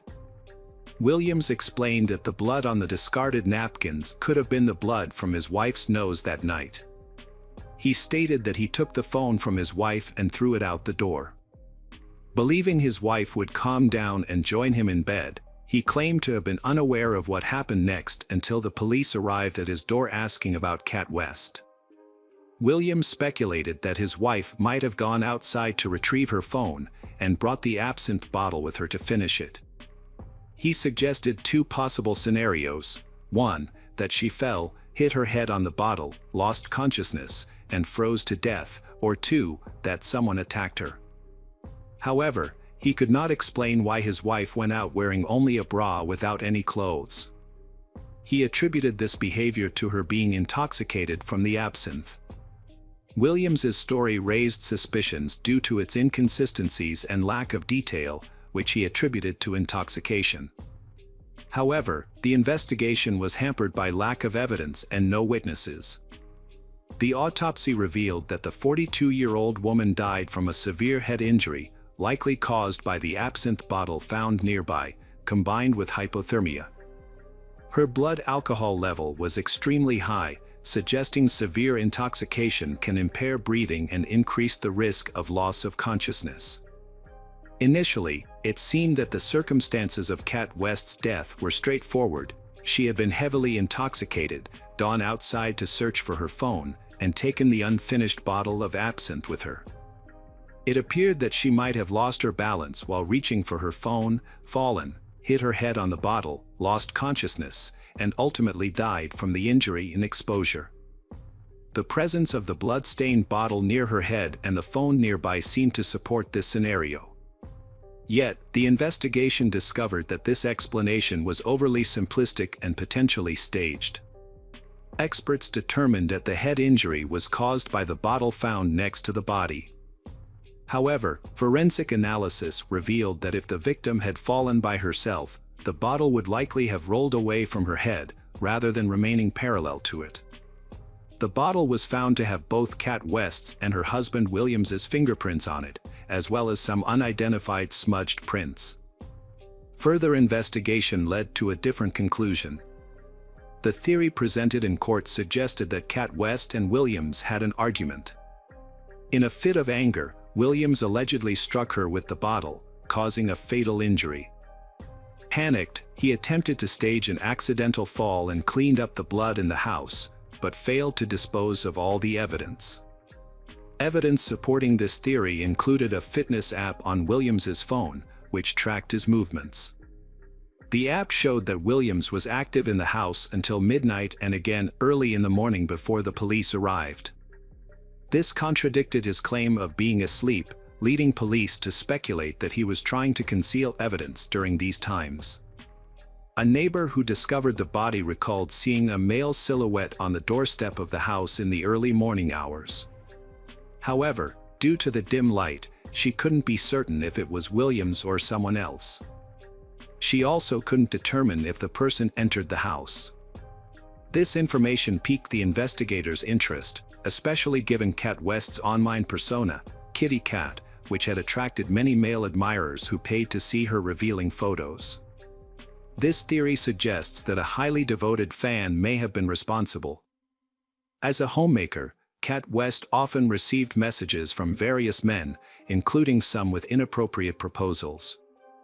However, she kept her distance, and there were no explicit threats or harassment found in their communications. A few persistent fans who lived in other states were quickly ruled out as suspects. Despite this, mysterious footprints were found on the doorstep, which didn't belong to the homeowners, but they vanished on the lawn, and their origin remained unknown.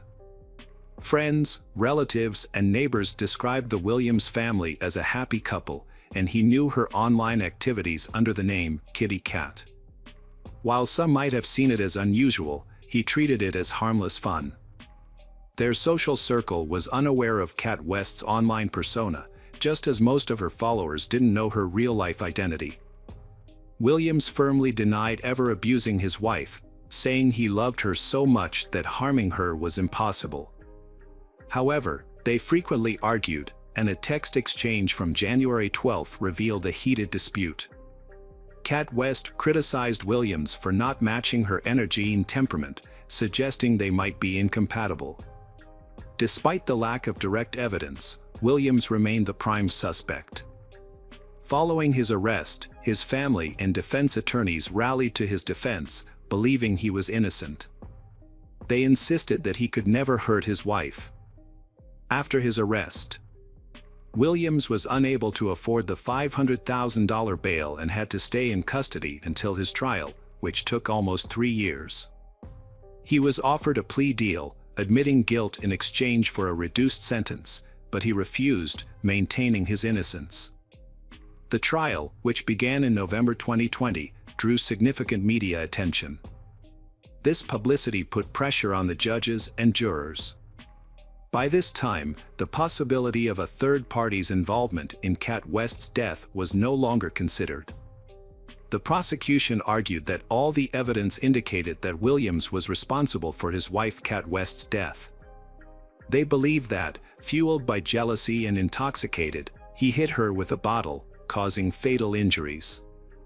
In an attempt to cover his tracks, they suggested he staged the scene to look like an accident and removed evidence from the house.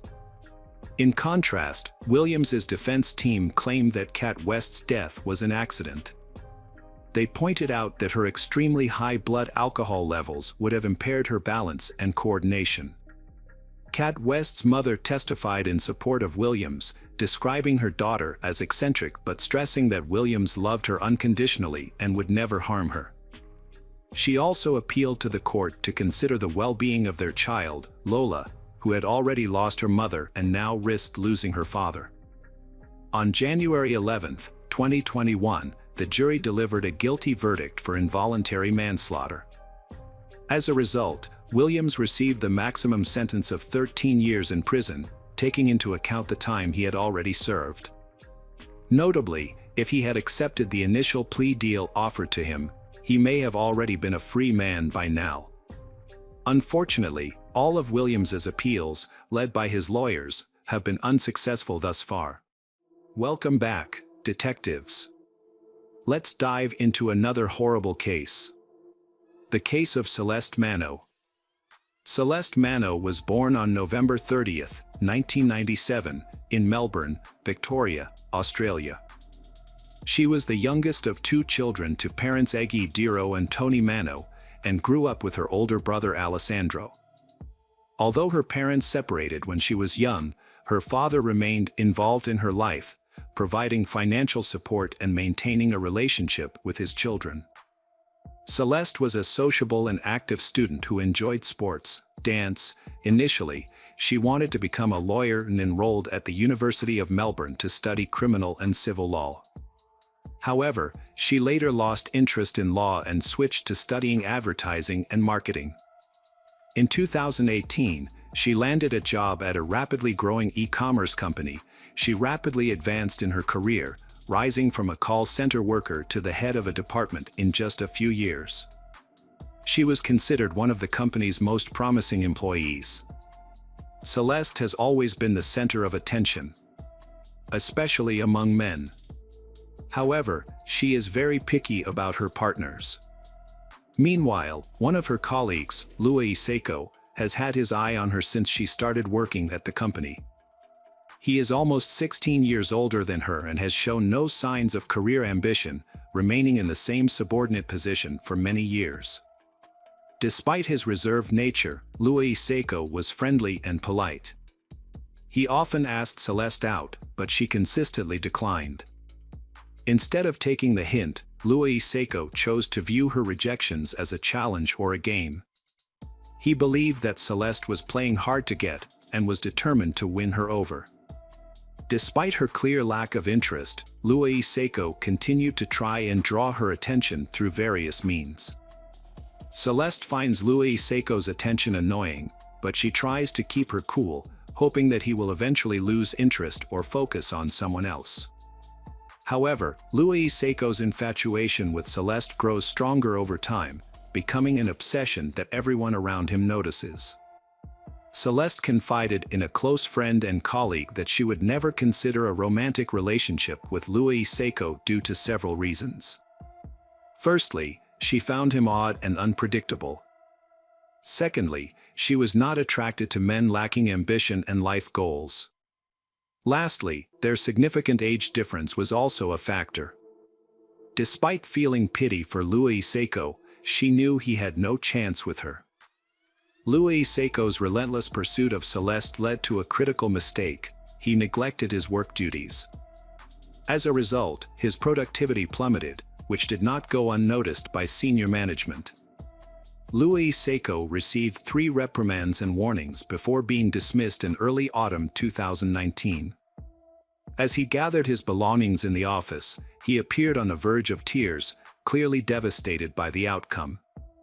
Celeste is relieved when Louis Seiko finally leaves her alone, but she also feels guilty, thinking that her actions contributed to his firing. Mano, as a department manager, thanked Louis Seiko for his years of service and escorted Louis Seiko out of the building. As they parted, he patted Louis Seiko on the back and sincerely wished him luck. The dismissed employee, Louis Seiko, came to a surprising realization. He thought Celeste was hesitant to pursue an office romance because she was his superior and it might harm her career. Now, Louis Seiko believed that there were no obstacles to their happiness, and they could be together. Overcome with emotion, Louis Seiko suddenly kissed Celeste on the cheek. Shocked by his bold move, Celeste was speechless. She quickly turned around and fled back into the office without saying a word. Louis Seiko misinterpreted her reaction, thinking that Celeste had feelings for him and that he shouldn't give up on pursuing her. After being fired, Louis Seiko created a social media account and sent Celeste a friend request, which she initially accepted. However, when he began asking her to meet up and go out, she politely declined and eventually blocked him. Undeterred, Louis Seiko created a new profile and sent her another friend request the next day.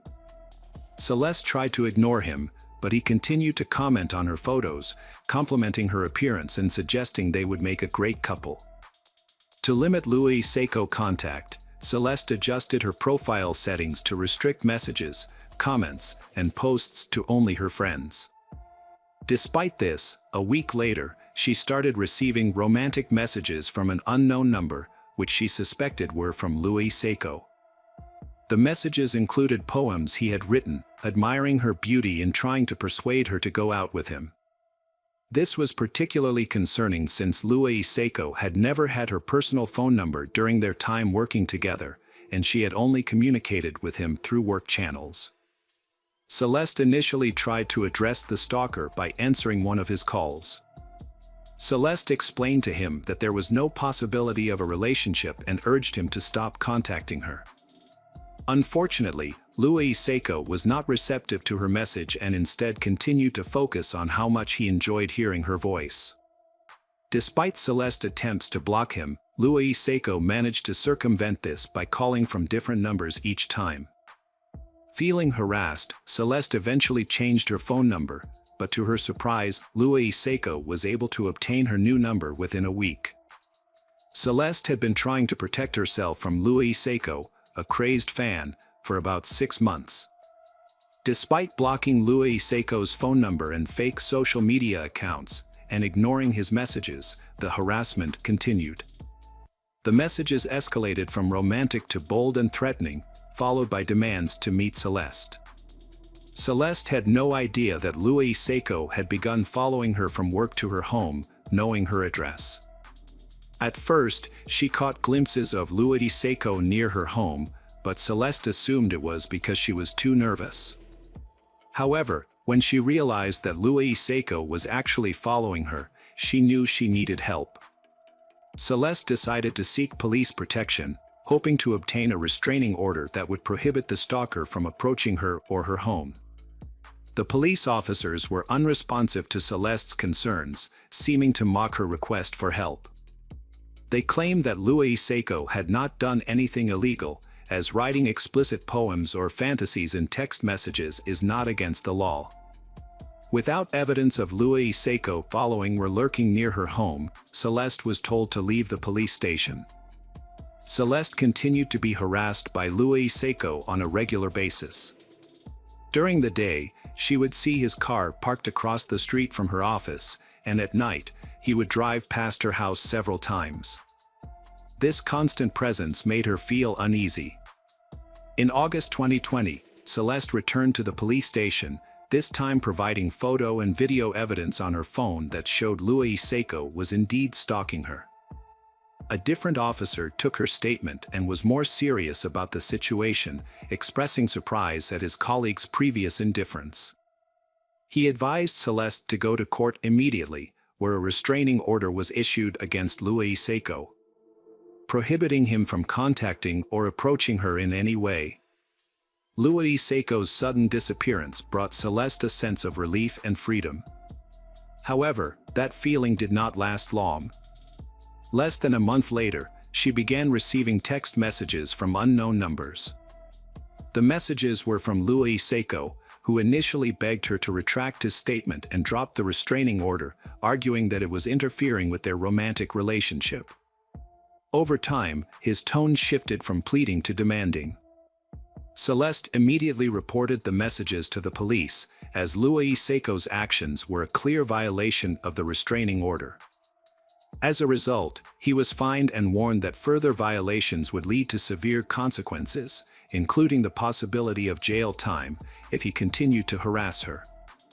After this incident, Louis Seiko remained silent for almost 2 months, leading Celeste to believe that he had finally left her alone. Celeste met Chris Reedsdale in September 2020, and they quickly discovered they shared many common interests. Life views and goals, which led to a romantic relationship. She confides in Chris about her harassment by Louis Seiko, who has been silent for over a month but still worries her. Chris made a conscious effort to make Celeste feel safe and supported, showering her with care and attention.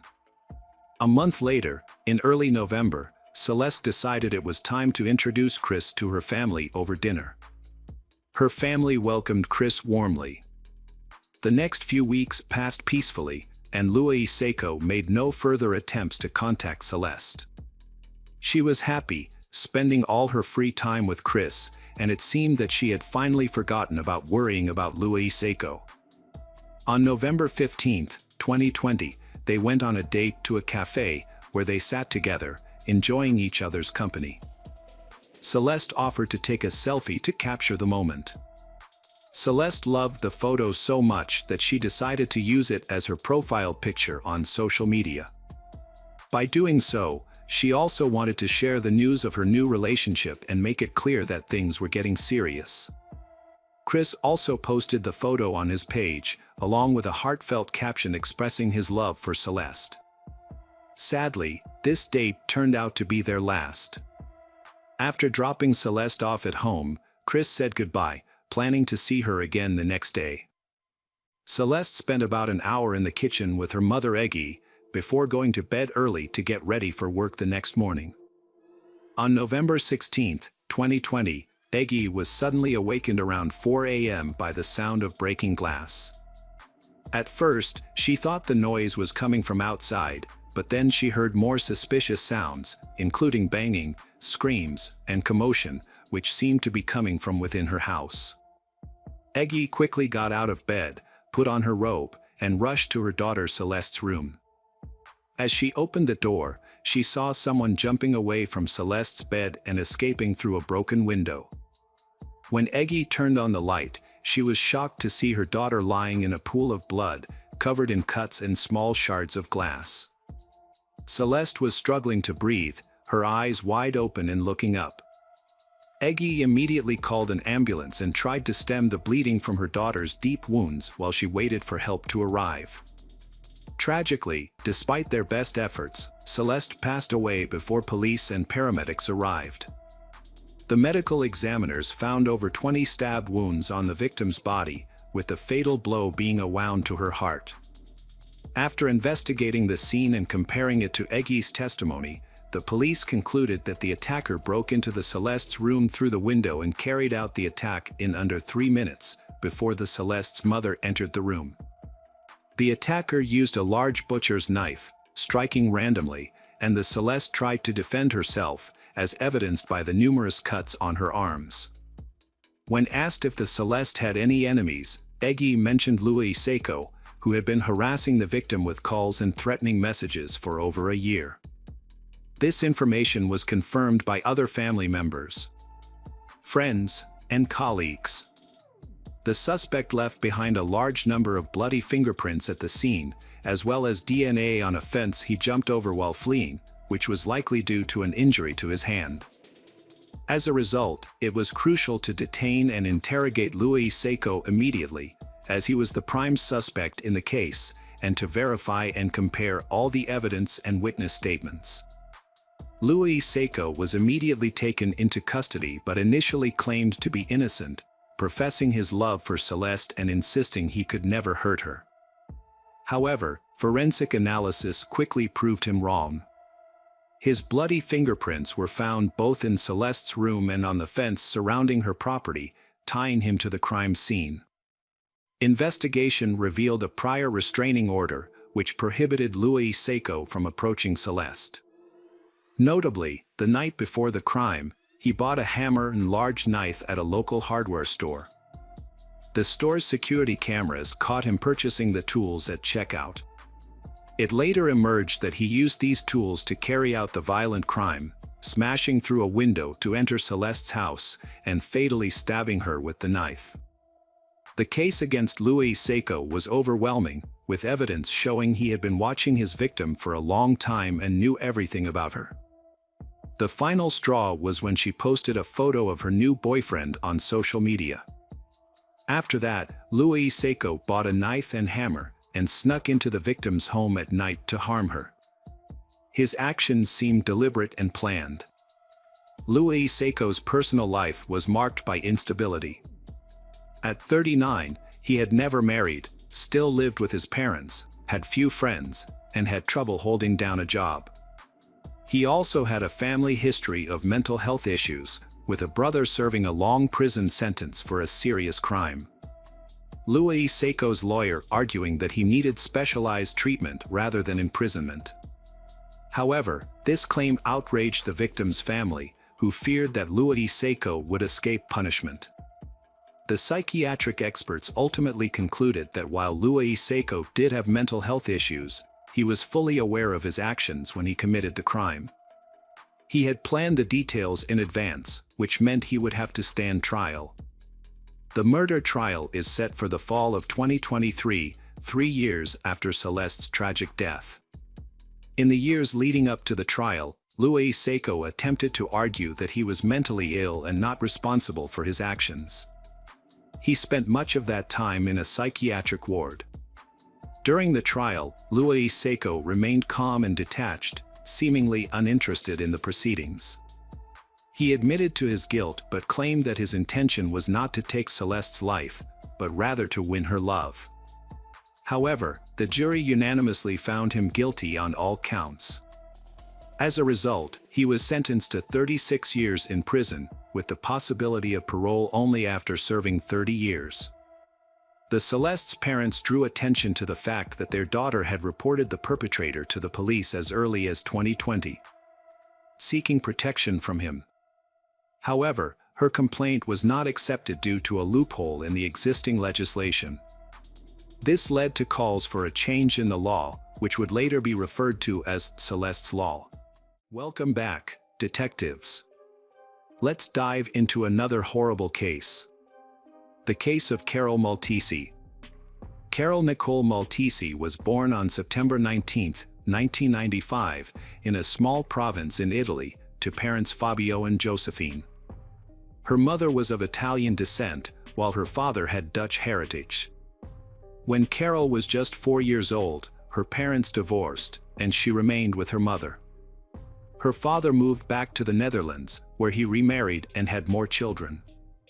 Despite her father's lack of support, Josephine chose to stay in Italy and raise Carol on her own. Carol and her mother lived in a small community called Sesto Kenda. Her mother worked multiple jobs to provide Carol with a good education and opportunities for a better life. As a result, Carol grew into a beautiful, kind, and sociable young woman with many friends and an easy rapport with others.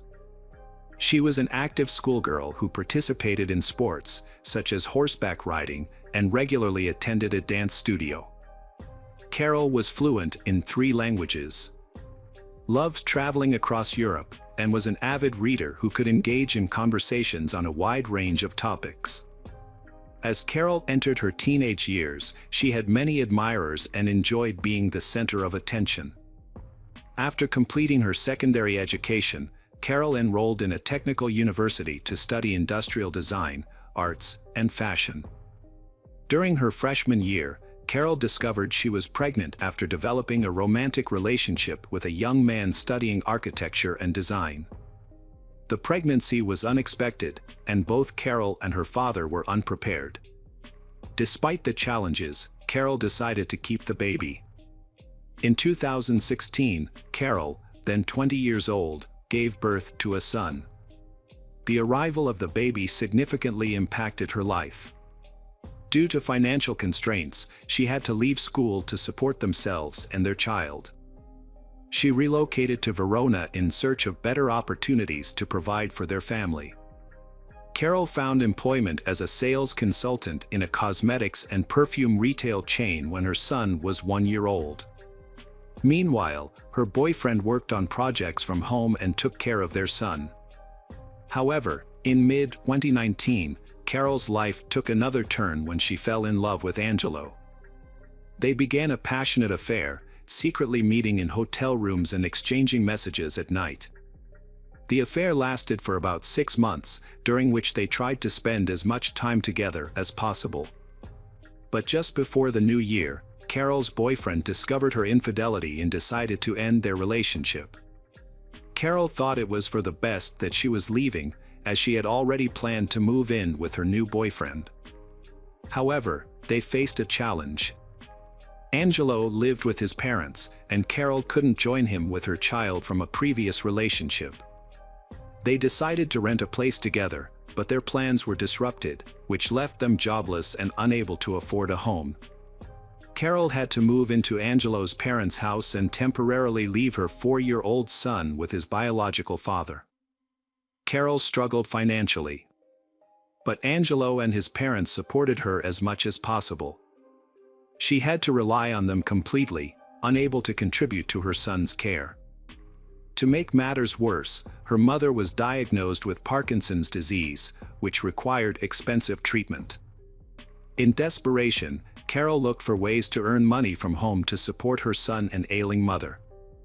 She turned to social media and created a YouTube channel, sharing her experiences of life in isolation.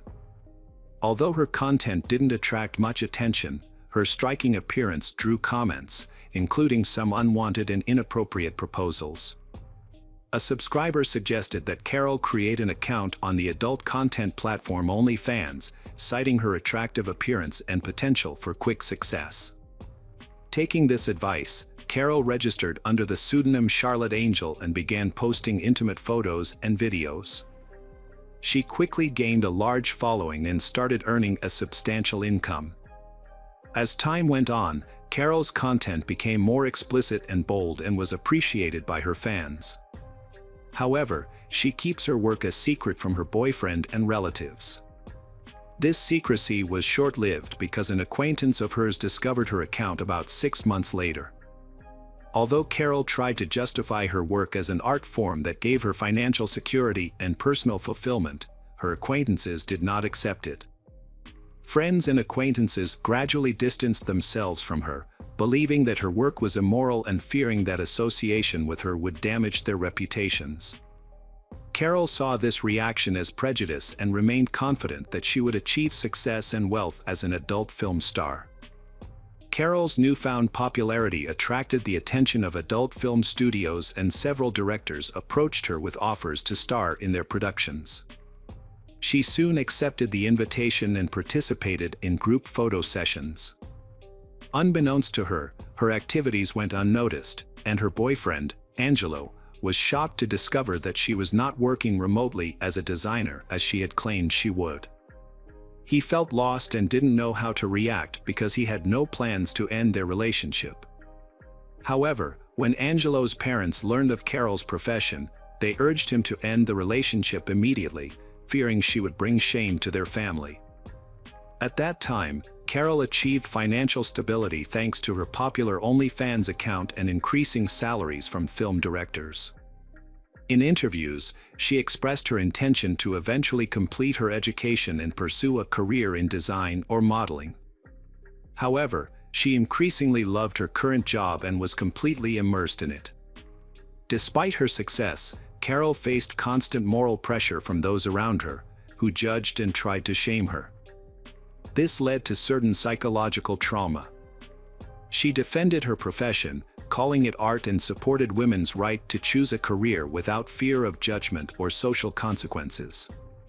At the age of 25, Carol moved to Rescaldina, a small town in the province of Milan, with the intention of starting again.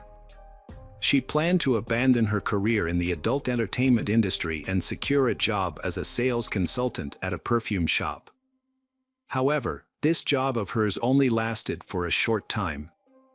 A few months later, Carol met David Fontana, a 42-year-old local banker with a passion for photography, especially nude photography. They connected online, where David was searching for photo models for his projects. Carol reciprocated his offer, and upon their first meeting, they felt an intense mutual attraction. Despite being married, David pursued a relationship with Carol and they began dating. Their relationship involved photo sessions that often led to intimate encounters. David soon discovered Carol's past experience in the adult industry and encouraged her to resume her career, citing her talent. However, David's feelings for Carol were complex. He loved her, desired to possess her, and also enjoyed watching her in adult films. In March 2021, David divorced his wife and moved in with Carol, allowing them to explore their most explicit fantasies together. He assisted her in creating content for OnlyFans, a platform where she gained immense popularity. However, David took a share of the profits from their joint work. As Carol's success grew, she began receiving lucrative offers from foreign directors and studios for film shoots. David was a jealous boyfriend who would become annoyed when others showed interest in Carol in public or tried to flirt with her. However, he never interfered with her work as an adult film actress, treating it as a normal job that she felt comfortable with. On the other hand, after Angelo and Carol broke up, Angelo confessed that he had missed her and asked to get back together, saying that he would accept her profession and not restrict her freedom. Carol appreciated Angelo's efforts but revealed that she had already met someone else. Even so, Angelo and Carol continued to communicate. However, when David found out, he became angry, threatened Angelo, and burned his car and finally broke up with Carol. Angelo reported the incident to the police, who issued a restraining order against David, but ultimately found no evidence linking him to arson. As Carol's career took off, Carol frequently traveled for filming and attracted a large following. She was trying to buy a house for herself and her son and planned to leave the adult film industry to focus on raising her son. To achieve this goal, she started creating custom videos for fans, who would send her scripts and pay her to make their fantasies come true.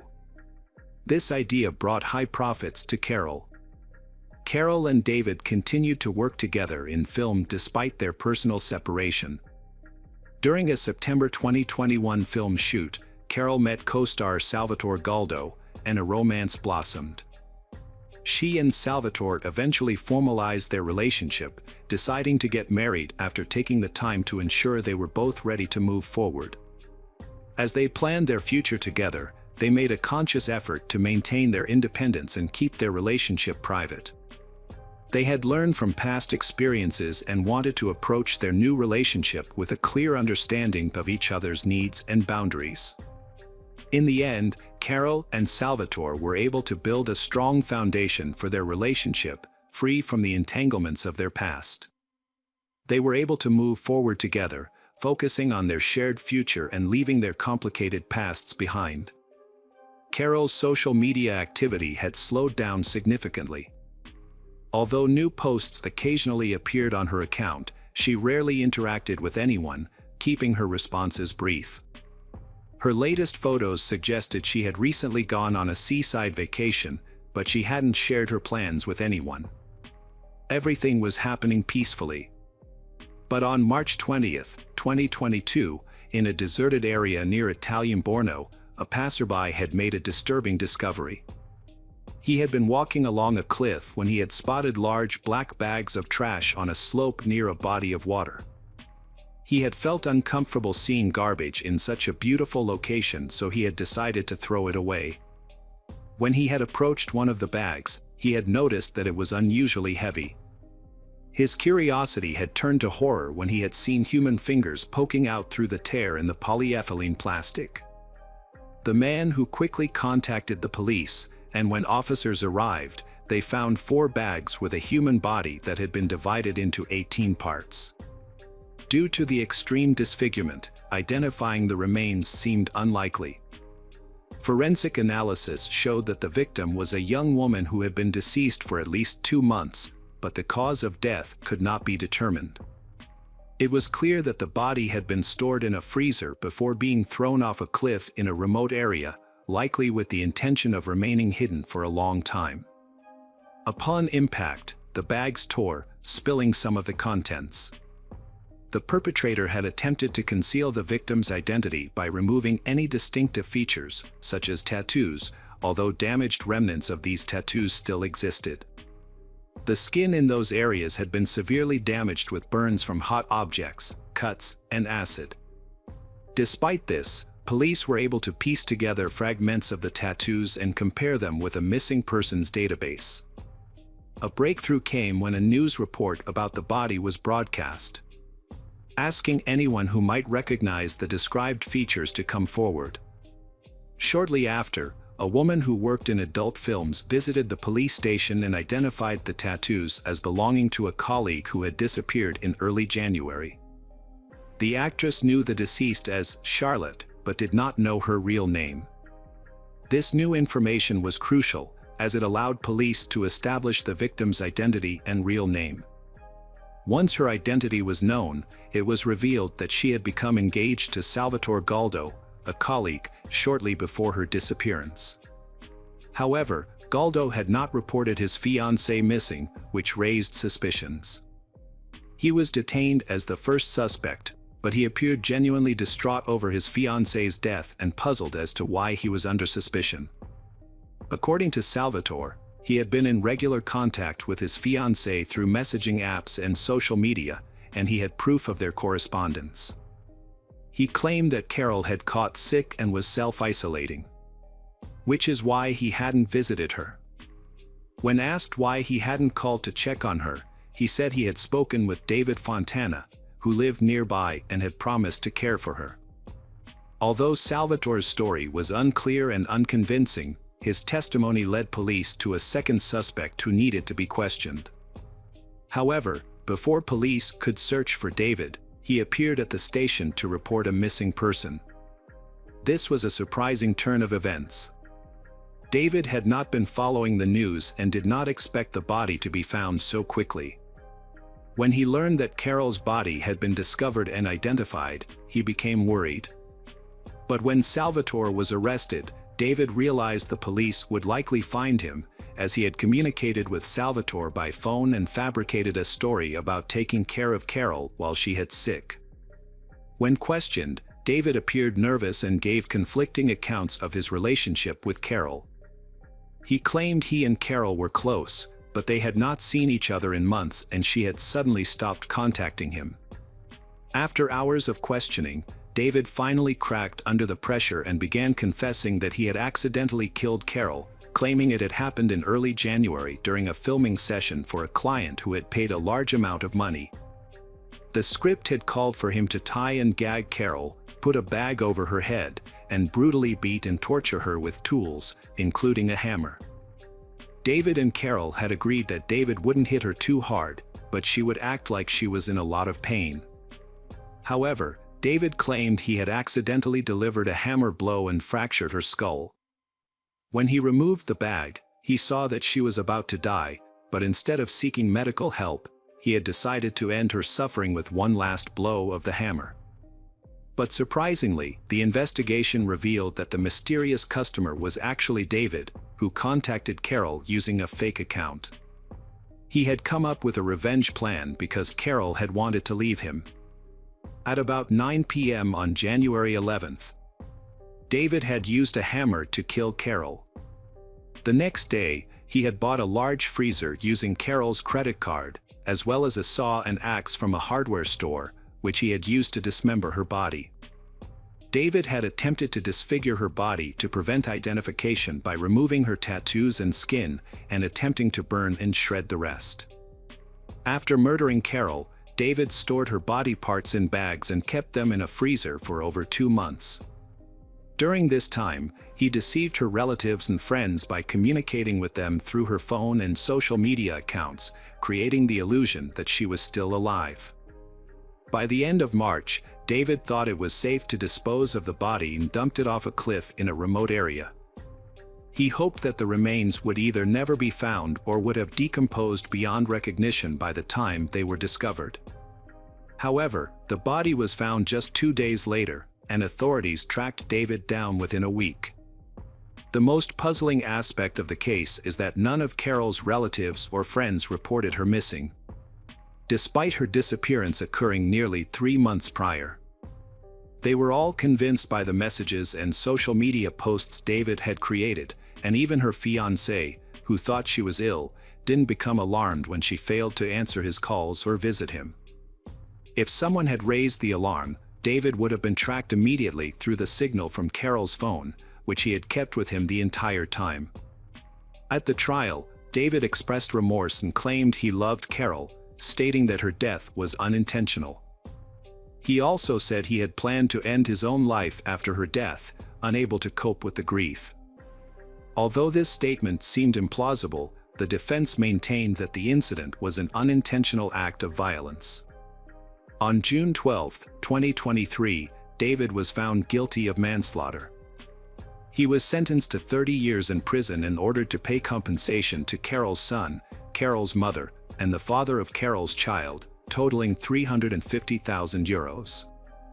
Notably, the court did not consider the manner of the killing to be cruel, and the dismemberment of the body was not deemed an aggravating factor. As a result, David may be eligible for parole in the future. Welcome back, detectives. Let's dive into another horrible case. The case of Catherine Wells Burr. Catherine Wells Burr was born in 1989 in the United Kingdom to parents Phil and Jane Wells Burr. She has an older sister named Lynn. In the summer of 2010, Catherine met Rafal Novak, a 31-year-old co-worker, on a university break while working on a new vacuum cleaner production line. Rafal was an immigrant from Poland with a previous marriage and a son, had moved to England 4 years earlier seeking a better life. Rafal and Catherine started dating, initially meeting for lunch at the production site cafe, but soon progressing to romantic dinners. Rafal showered Catherine with gifts, took Catherine to movies, and went on walks with Catherine. As their relationship deepened, Rafal shared his past and reasons for moving to the UK with Catherine. Rafal's trustworthy nature allows her to open up completely to him. Within a few months, Catherine introduced Rafal to her parents, who welcomed him into their family and hoped for Rafal and Catherine's future happiness. Soon, Rafal and Catherine began planning their wedding. Catherine graduated with honors from Bath Spa University in 2011 and secured a promising job as a business analyst at Pneumatic International, the manufacturer of Henry vacuum cleaners. Her career progressed quickly, helping her have good job opportunities. Catherine is smart, highly educated, and has good interaction skills with others. She shows genuine interest in her co-workers' problems and cares for those around her. Her kind demeanor and radiant smile have earned her the admiration of her colleagues, who view her as a young leader. Catherine's career was advancing swiftly, and her substantial earnings, combined with those of her partner Rafal, allowed them to purchase a spacious home with a terrace in Willow Way. Although they were financially secure, they opted to take out a mortgage, securing insurance coverage as per their agreement with the bank. With their youth, successful careers, and love for each other, it seemed they had all the ingredients for happiness. However, the fateful day of September 12, 2012, marked a turning point in their lives, changing everything forever. On September 12, 2012, Orlando, a local resident, was driving home after a night shift at the gas station. He is in a hurry to take his daughter Maria to kindergarten as he promised his wife. While driving, he noticed black smoke coming from a nearby parking lot after turning a sharp corner. Smoke billowed from a car engulfed in flames. Orlando stopped and tried to get a closer look but couldn't due to the intense fire. When firefighters arrived 4 minutes later, the car was completely burned out. The police cordoned off the area to keep onlookers away. The location was relatively deserted due to the early hour, and there were no witnesses to the incident. Upon investigation, a charred body was found. The police needed to identify the victim and determine the cause of death. There were no signs of a car accident or any evidence of another vehicle being involved. The police initially suspected that the car may have caught fire due to a malfunction or self-ignition. A thorough investigation was conducted, involving multiple expert analyses. The remains were sent to a forensic laboratory to determine the identity and cause of death. The police also examined fragments of the burned vehicle to identify any malfunctions and establish the cause of the fire. The police began by checking the missing persons database and recent reports of disappearances. They quickly identified the deceased as 23-year-old Catherine Wells Barr. On the same day, Rafal Novak filed a missing persons report for his girlfriend, Catherine. According to Rafal, he left for work at 5:30 a.m. while Catherine was still asleep. When she failed to show up for work, and Rafal couldn't find her at any of her relatives' homes, he contacted the police. The investigation involved interviewing the victim's family, including her parents and sister, as well as Rafal, her colleagues, and friends.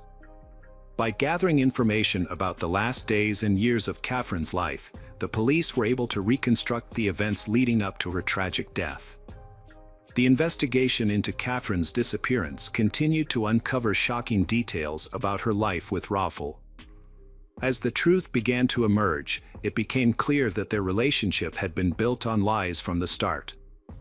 Rafal, a 29-year-old man from Poland, had left his wife and child behind to escape his debts. He moved to the UK, where he met Anna Levick, with whom he had a long-term relationship starting in 2008. When Rafal met Catherine, he initially maintained relationships with both women. However, he eventually chose Catherine, believing she offered more stability and financial security. Catherine, unaware of Rafal's true intentions, genuinely desired a happy marriage and family with him. Meanwhile, Rafal was secretly planning to kill Catherine, intending to use the life insurance payout and the large house they shared to fund a new life with his mistress, Anna. The murder was carefully planned and executed with exceptional cruelty. On the day Catherine went missing, Rafal waited a few hours before reporting her disappearance to her boss. Pretending to be frantically worried about her whereabouts, he feigned panic and despair in front of Catherine's colleagues and relatives, claiming she had been receiving threatening letters from a mentally unstable admirer. When Catherine's car was found missing and she was not at her parents' home or her own, Rafal's fake concern led Catherine's family to contact the police. Rafal recounted that the evening before her disappearance had been normal evening. Rafal and Catherine went for a walk, bought groceries, had dinner, watched TV, and went to bed together. Catherine seemed calm. However, a thorough investigation revealed that her death occurred earlier. She was strangled around 2 a.m., likely in her own bed while asleep. Her body was placed in the car, driven a short distance, and set on fire to destroy evidence. Rafal Novak had a solid alibi, as he was at work from 5:30 a.m. He claimed Catherine was asleep in bed when he left. The burning car was discovered between 6 and 7 a.m. However, Rafal was still at home at 1:30 a.m., which significantly altered the case's direction. As a result, Rafal Novak became the prime suspect in Catherine Wells Barr's murder. The evidence allowed for Rafal to be detained pending further investigation. Rafal claimed that Catherine was being stalked, which had caused her significant distress. However, during the investigation, it was discovered that Catherine had a secret online life. She had accounts on several adult websites, where she shared intimate photos and engaged in flirtatious conversations with men. A letter from a secret admirer was also found. Despite attempts to mislead the investigation, evidence was uncovered that proved Rafal's direct involvement in Catherine's demise.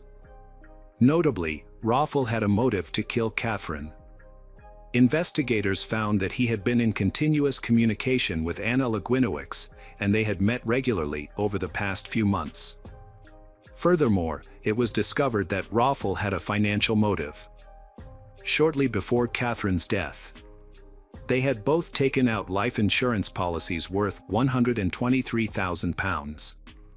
Raffel and Catherine were the sole beneficiaries of each other's policies, meaning they would receive the payouts in the event of the other's death. The main motive behind Catherine's death and the burning of her car to mislead the investigation was found to be a large life insurance payout. On the day she went missing, Catherine sent a message to Anna's phone. Additionally, security cameras showed Anna and her uncle filling a gas can at a gas station a few days before the crime. This new information brought a third person into the investigation. Anna Litvinovich, 32, and her uncle, Tadeusz Dimitrison, 38, along with Raffel Novak, are suspected of being accomplices in a premeditated crime and arson to cover up evidence. The crime was carefully planned by them over several months. They created accounts on adult websites, uploaded doctored images of Catherine, and created chats with various men to mislead the investigation. When faced with undeniable evidence, Raffel and Anna couldn't deny their involvement any longer and began blaming each other. Raffel claimed that Anna, driven by jealousy, planned and carried out the crime to eliminate Catherine. In contrast, Anna accused Raffel of committing the crime out of greed, seeking to secure the insurance payout for the house. To avoid detection, the conspirators forged much evidence related to Catherine. They created fake profiles about Catherine on dating websites, portraying her as a promiscuous and highly sexual woman. Also, to cover their tracks, the conspirators burned Catherine's body and created a fake story about her. They invented a fictitious lover, and they believed that he might be responsible for Catherine's death. One of the conspirators even sent a text message from Catherine's phone to this fictitious person, suggesting that she was on her way to meet him. However, forensic experts discovered that when the fire broke out, Catherine was only wearing her favorite nightgown, not an appropriate outfit to meet someone. Despite the evidence, Raffel refused to acknowledge his involvement in Catherine's death. Instead, he told Jane, Catherine's mother, that her daughter was receiving threatening emails and text messages from an ex-boyfriend who said if he couldn't have her, no one could. Raffel also claimed that Catherine had spoken of taking her own life. In a shocking display of deceit, Raffel allowed Catherine's parents to comfort him, believing he was also mourning the loss of Catherine he loved. Raffel's acting was incredibly convincing. After Catherine's death, her mother, Jane, was so taken in by his performance that she hugged him and allowed him to call her mom. Jane explained that in the early stages of the investigation, the police viewed Raffel more as a witness than a suspect, so she decided to offer him her full support. Her reasoning was that if Catherine had loved him that much and he was considered part of their family, then he deserved their support. The trial, chaired by Justice Sharp, began and the jury heard that Raffel and his two co-defendants stood to gain a significant amount from Catherine's death. They hoped to receive a life insurance payout of £123,000 and half ownership of a two-bedroom home in Mangold, Somerset, valued at £137,000. During the trial, it was revealed that when police found Catherine's body in her burned car on the morning of September 12, Raffel showed no emotion. Anna Litvinovich frequently shook her head and laughed in court when it was suggested she was responsible for the crime, but refused to testify. Tadeusz also chose not to testify in his defense. The judge, Justice Sharp, told the defendants the murder was a horrific and merciless crime. The defendants showed no emotion during sentencing. The judge described Anna Litvinovich's behavior as deceitful, manipulative, and cruel, and stated she played a significant role in the crime. He also told Tadeusz that the murder was committed for gain, with many aggravating circumstances and no mitigating ones. The judge expressed deep sympathy for Catherine's parents, who had no idea that Raffel Novak's charming facade hid a monster. Raffel's actions were driven by financial gain, as he had no emotional ties to Catherine. Catherine's mother stated that the brutal and calculated manner of her daughter's death would haunt them forever. She regretted not having the chance to say goodbye or express her love, and now considers Raffel an evil person who deserves to spend the rest of his life in prison. Catherine's father, Philip, added that they had welcomed Raffel into their home, treating him like a son, only to be betrayed by him. During the trial, Raffel Novak became emotional in the witness box. He denied any involvement in the death of his girlfriend, Catherine Wells Burr. Raffel claimed everyone was blaming him for a crime he did not commit. However, the court heard that Raffel showed no emotion when the police discovered Catherine's body in her burned-out car on September 12 last year. Catherine's mother, Jane Wells Burr, testified that after his initial release from police custody, Raffel asked for a steak dinner and didn't even mention Catherine. Jane Wells Burr stated that her daughter's fate was sealed when she and Raffel bought a house together and took out a life insurance policy. She believes that in signing the contract, Catherine also signed her own death warrant. Ultimately, the court found Raffel Novak guilty of suffocating Catherine with a pillow while she slept. He had conspired with his secret lover, Anna Legwinowicz, and her uncle, Tadeusz, to claim a £123,000 life insurance payout and a share of the house. Anna and Tadeusz had transported Catherine's body in her car to a remote location and set it on fire. Raffel and Anna were sentenced to life in prison with a minimum term of 32 years, while Tadeusz received a 27-year sentence. After the verdict, Catherine's parents, Philip and Jane Wells Burr, advocated for stricter immigration laws. They believed that if the UK had more stringent immigration rules, like the US, Raffel Novak would not have been allowed entry. Raffel had previously been convicted of assaulting his wife in Poland. Philip and Jane, who divorced after Catherine's death, blamed the European Union for the UK's lenient immigration policies. Jane stated that the UK does not thoroughly check people entering the country. She was unaware of Raffel's previous assault charge in Poland and believes the government needs to prevent individuals like Raffel from freely entering the country. Following the verdict, Catherine's mother paid tribute to her daughter, describing her as a beautiful, determined, and hard-working individual who earned a first-class degree from the University of Bath Spa. Catherine's family expressed their devastation and loss, stating they were proud of her accomplishments and had no idea how to move forward without her. They believed she had great potential and a promising life ahead, but it was cruelly taken away from her and her loved ones. Welcome back, detectives. Let's dive into another horrible case. The case of Kelly Cochran. Christopher Reagan was born and raised in Detroit, Michigan, where he spent his early years. At the age of 20, he decided to serve his country and joined the military.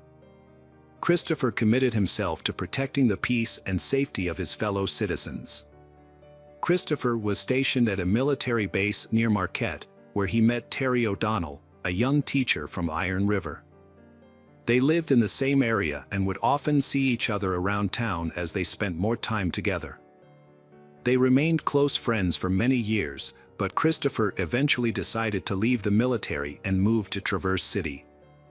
Despite the distance between them, they continued to communicate regularly, and in December 2012, Christopher asked Terry to take their relationship to the next level.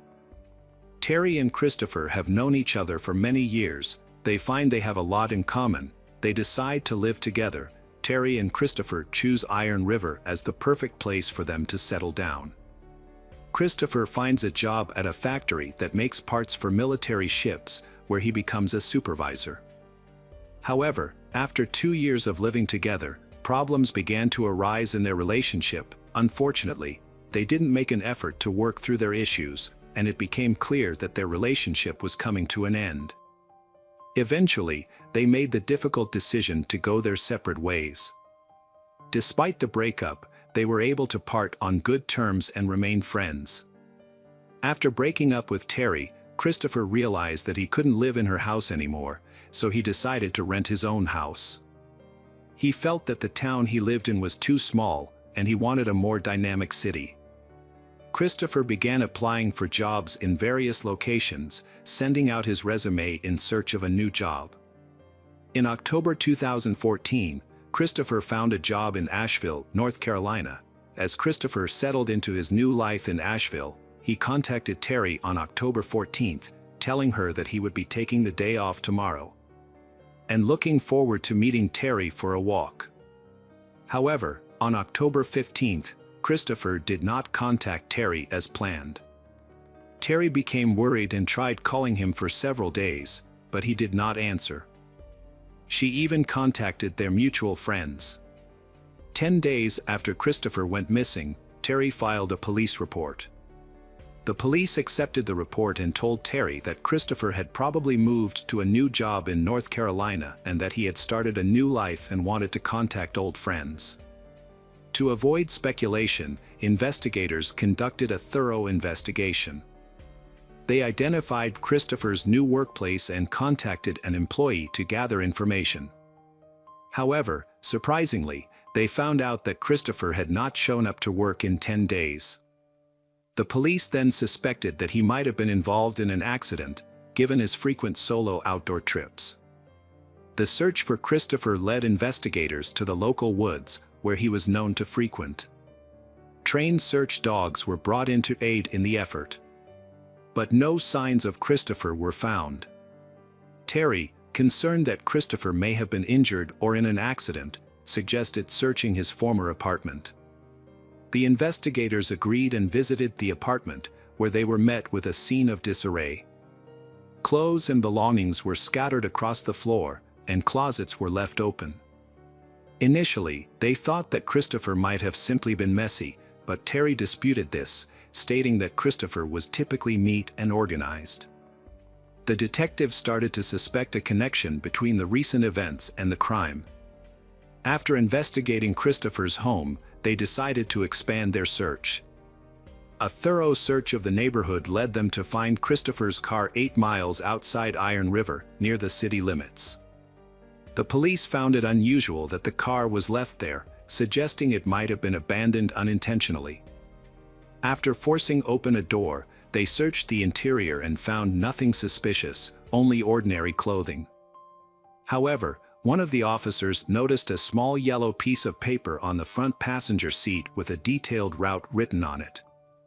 They decided to follow the route to see where it led.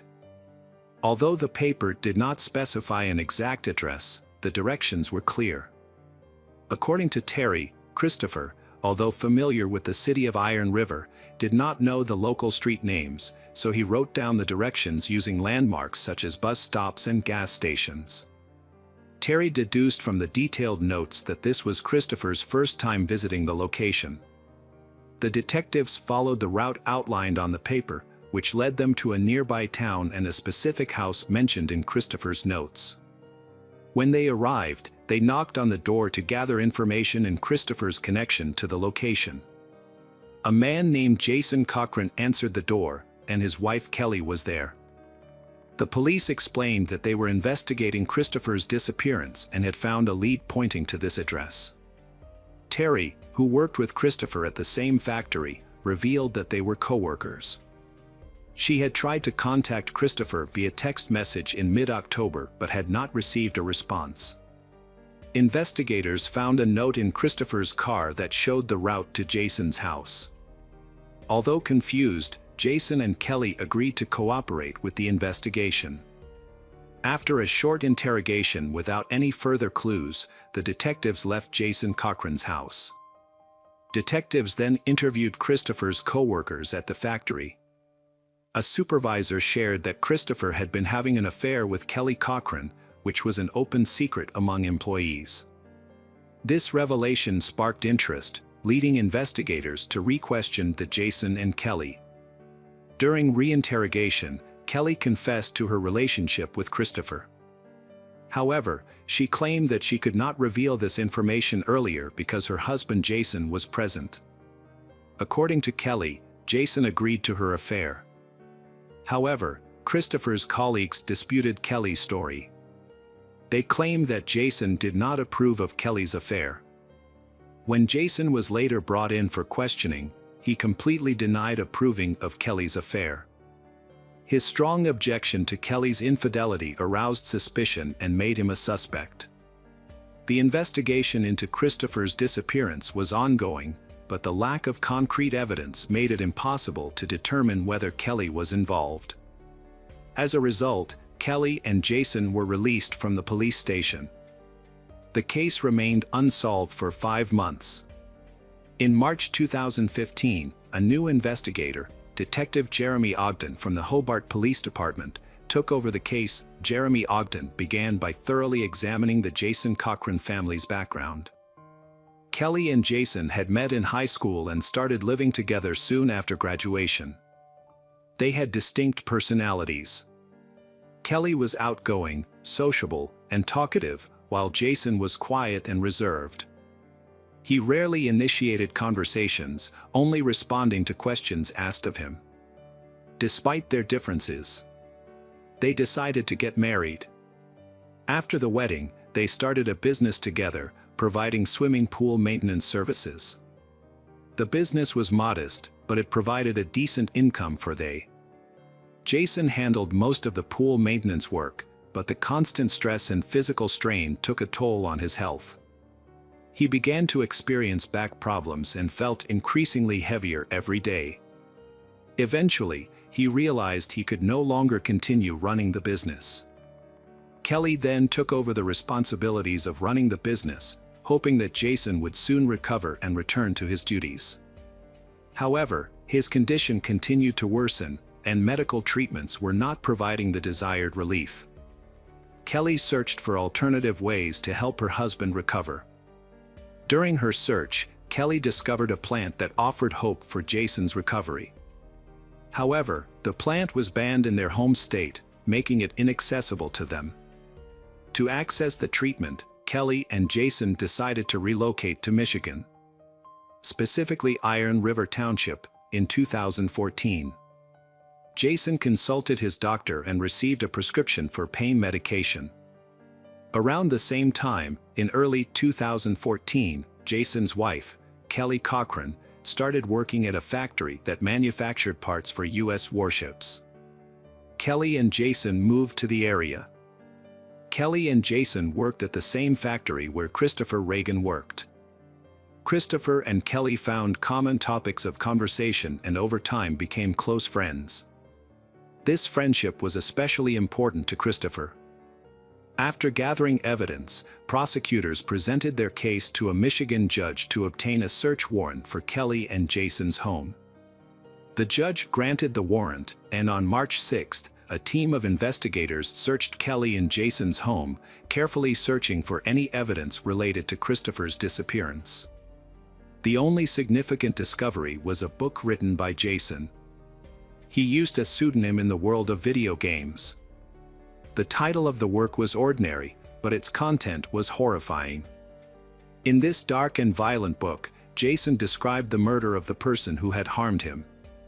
After reading the book, the detectives noticed a character who bore an uncanny resemblance to Christopher. This raised suspicions about Jason, leading them to wonder if he had been inspired by the real-life crimes he had committed. 3 weeks later, a second search of Jason's home was conducted. The police hoped to find crucial evidence that had been missed in the first search. However, when they arrived at the Jason's home, they found it empty, with no cars in sight. Repeated attempts to knock on the door went unanswered. It was later discovered that Kelly and Jason had fled the state shortly after the initial search, moving to Indiana. Their sudden departure left investigators concerned. Michigan police, needing a DNA sample, asked Indiana police for help. Indiana police went to Jason's new home, where they had just moved. The investigation into Christopher Reagan's disappearance ran out of clues. Time passed, and on February 22, 2016, Hobart, Indiana, police received a frantic call from Kelly Cochran, who tried to explain that her husband, Jason, was not breathing. When paramedics arrived, Kelly was in a panic. It was clear that Jason was beyond saving. He was sitting in a chair, his face burning like fire, as if he had overheated. The doctors officially confirmed Jason's death. His body was then sent for a thorough forensic examination. Meanwhile, Kelly was handed over to a police patrol and taken to relatives who lived nearby. To piece together what happened, investigators thoroughly searched Jason's new home. During the search, a police officer found a syringe at the foot of Jason in his wife's bed. Initially, investigators believed Jason's death was due to substance abuse. The medical examiner's report showed that Jason had multiple drugs in his system, but Jason's death was due to strangulation, confirmed by bruises on his neck and face. The focus of the investigation then shifted to Kelly Cochran, who appeared to be connected to both crimes. She was now considered the prime suspect in not only Christopher's disappearance but also her husband's murder. On February 23, 2016, Kelly Cochran was summoned to the police station to answer questions about her husband's death. Under direct questioning and pressure from investigators, Kelly denied any involvement in her husband's death and Christopher's disappearance. She claimed that Jason's death was due to a drug overdose. Months later, investigators still lacked concrete evidence to convict Kelly. During the investigation, Detective Jeremy Ogden met Walter Hammerman, a close friend of Jason's. Kelly informed Walter of Jason's death, who then contacted the police. Walter shared his insights with investigators, saying he did not believe Jason's death was caused by drugs. He claimed that Jason had used herbs to relieve his chronic back pain. In March of the previous year, Jason confided in Walter about his concerns. Jason and Kelly were asked to go to Indiana because the Iron River police suspected them of being involved in Christopher's disappearance. This had a significant impact on Jason, leading to depression. Walter observed the notable change in Jason's behavior, with Kelly increasingly taking control over his life. Jason appeared to be constantly anxious, and he began to avoid social gatherings as soon as Kelly returned from work. As the investigation progressed, this information became a vital link.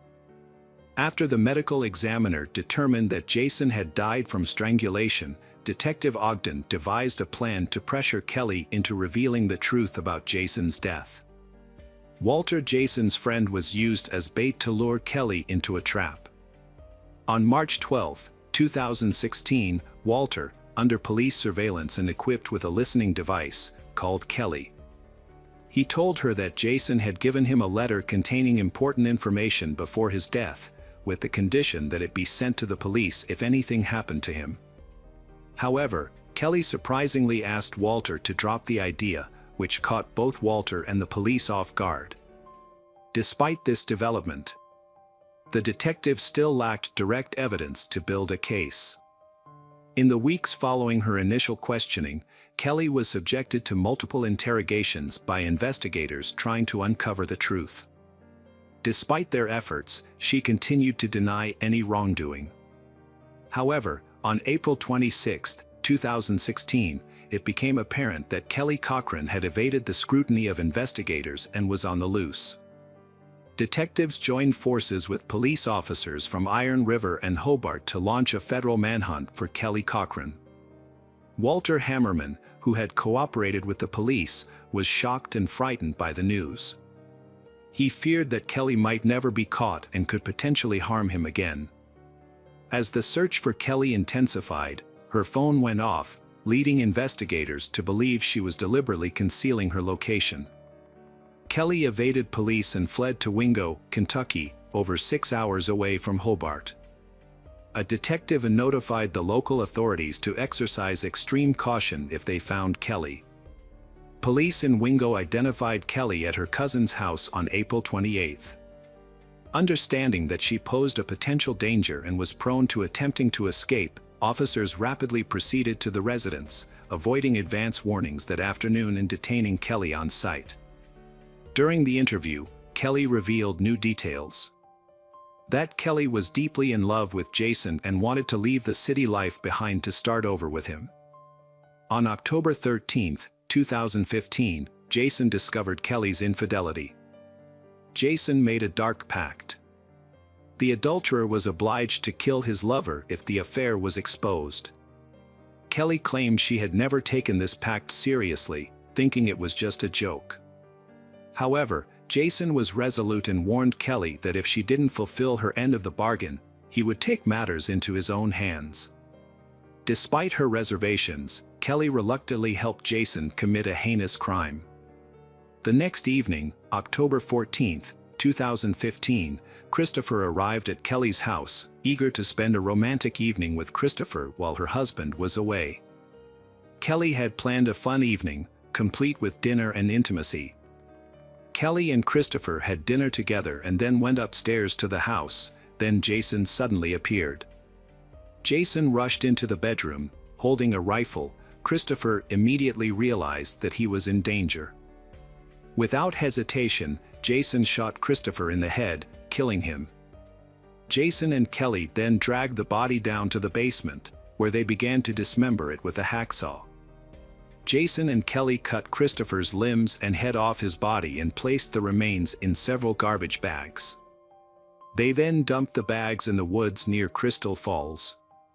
To avoid suspicion, they drove Christopher's car away from the house. Kelly and Jason thoroughly cleaned the house to remove any evidence of the crime. Kelly was consumed by a deep-seated anger towards her husband, whom she blamed for ruining her chance at happiness with he she truly loved, Christopher. She couldn't forgive her husband for depriving her of the opportunity to be with him, and the pain and loss she felt lingered every day. Kelly's resentment towards her husband eventually turned to hatred, and she knew she could no longer live peacefully with him. An opportunity for revenge presented itself on February 22, 2016, when her husband complained of back pain. Kelly convinced him to let her give her an injection, but she deliberately gave him a dose that killed him.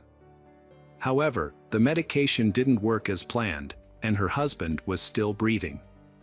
Kelly then suffocated him by covering his mouth and nose with her hands. To ensure he was dead, she also squeezed his neck, which explained the bruises found on his body. After confessing to the crime, Kelly cooperated with the police to help them locate Christopher's remains. On May 18, 2016, Detective Jeremy Ogden led a team to a remote area near Crystal Falls to search for Christopher's body. A canine unit picked up the scent and led the team to a small hill, where they found a human skull with bullet holes, indicating a homicide.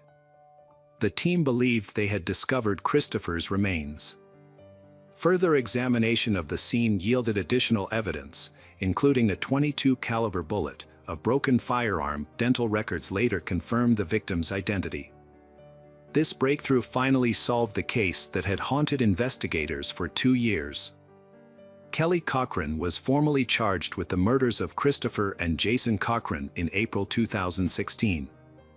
On February 13, 2017, Kelly was brought to court in Michigan to face charges. The prosecutor argued that Kelly was the mastermind behind the crime and that she had planned and executed. The prosecution presented strong evidence, including Kelly's own confession, to support their case. However, Kelly told a different story. She claimed that her husband, Jason, was the one who had planned and committed the crime.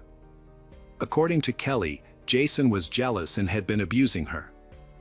On the day of the crime, Jason allegedly hid in the basement and surprised Kelly and Christopher, then shot Christopher in a fit of rage. Kelly also claimed that Jason had forced her to help him dismember the body by threatening to harm her. Despite Kelly's new version of events, the jury found her guilty of premeditated murder after deliberating for 3 hours. She was sentenced to life in prison without the possibility of parole. After being sentenced, Kelly Cochran was sent directly to Crown Point Correctional Facility in Ionia, Michigan, where she is currently serving her sentence.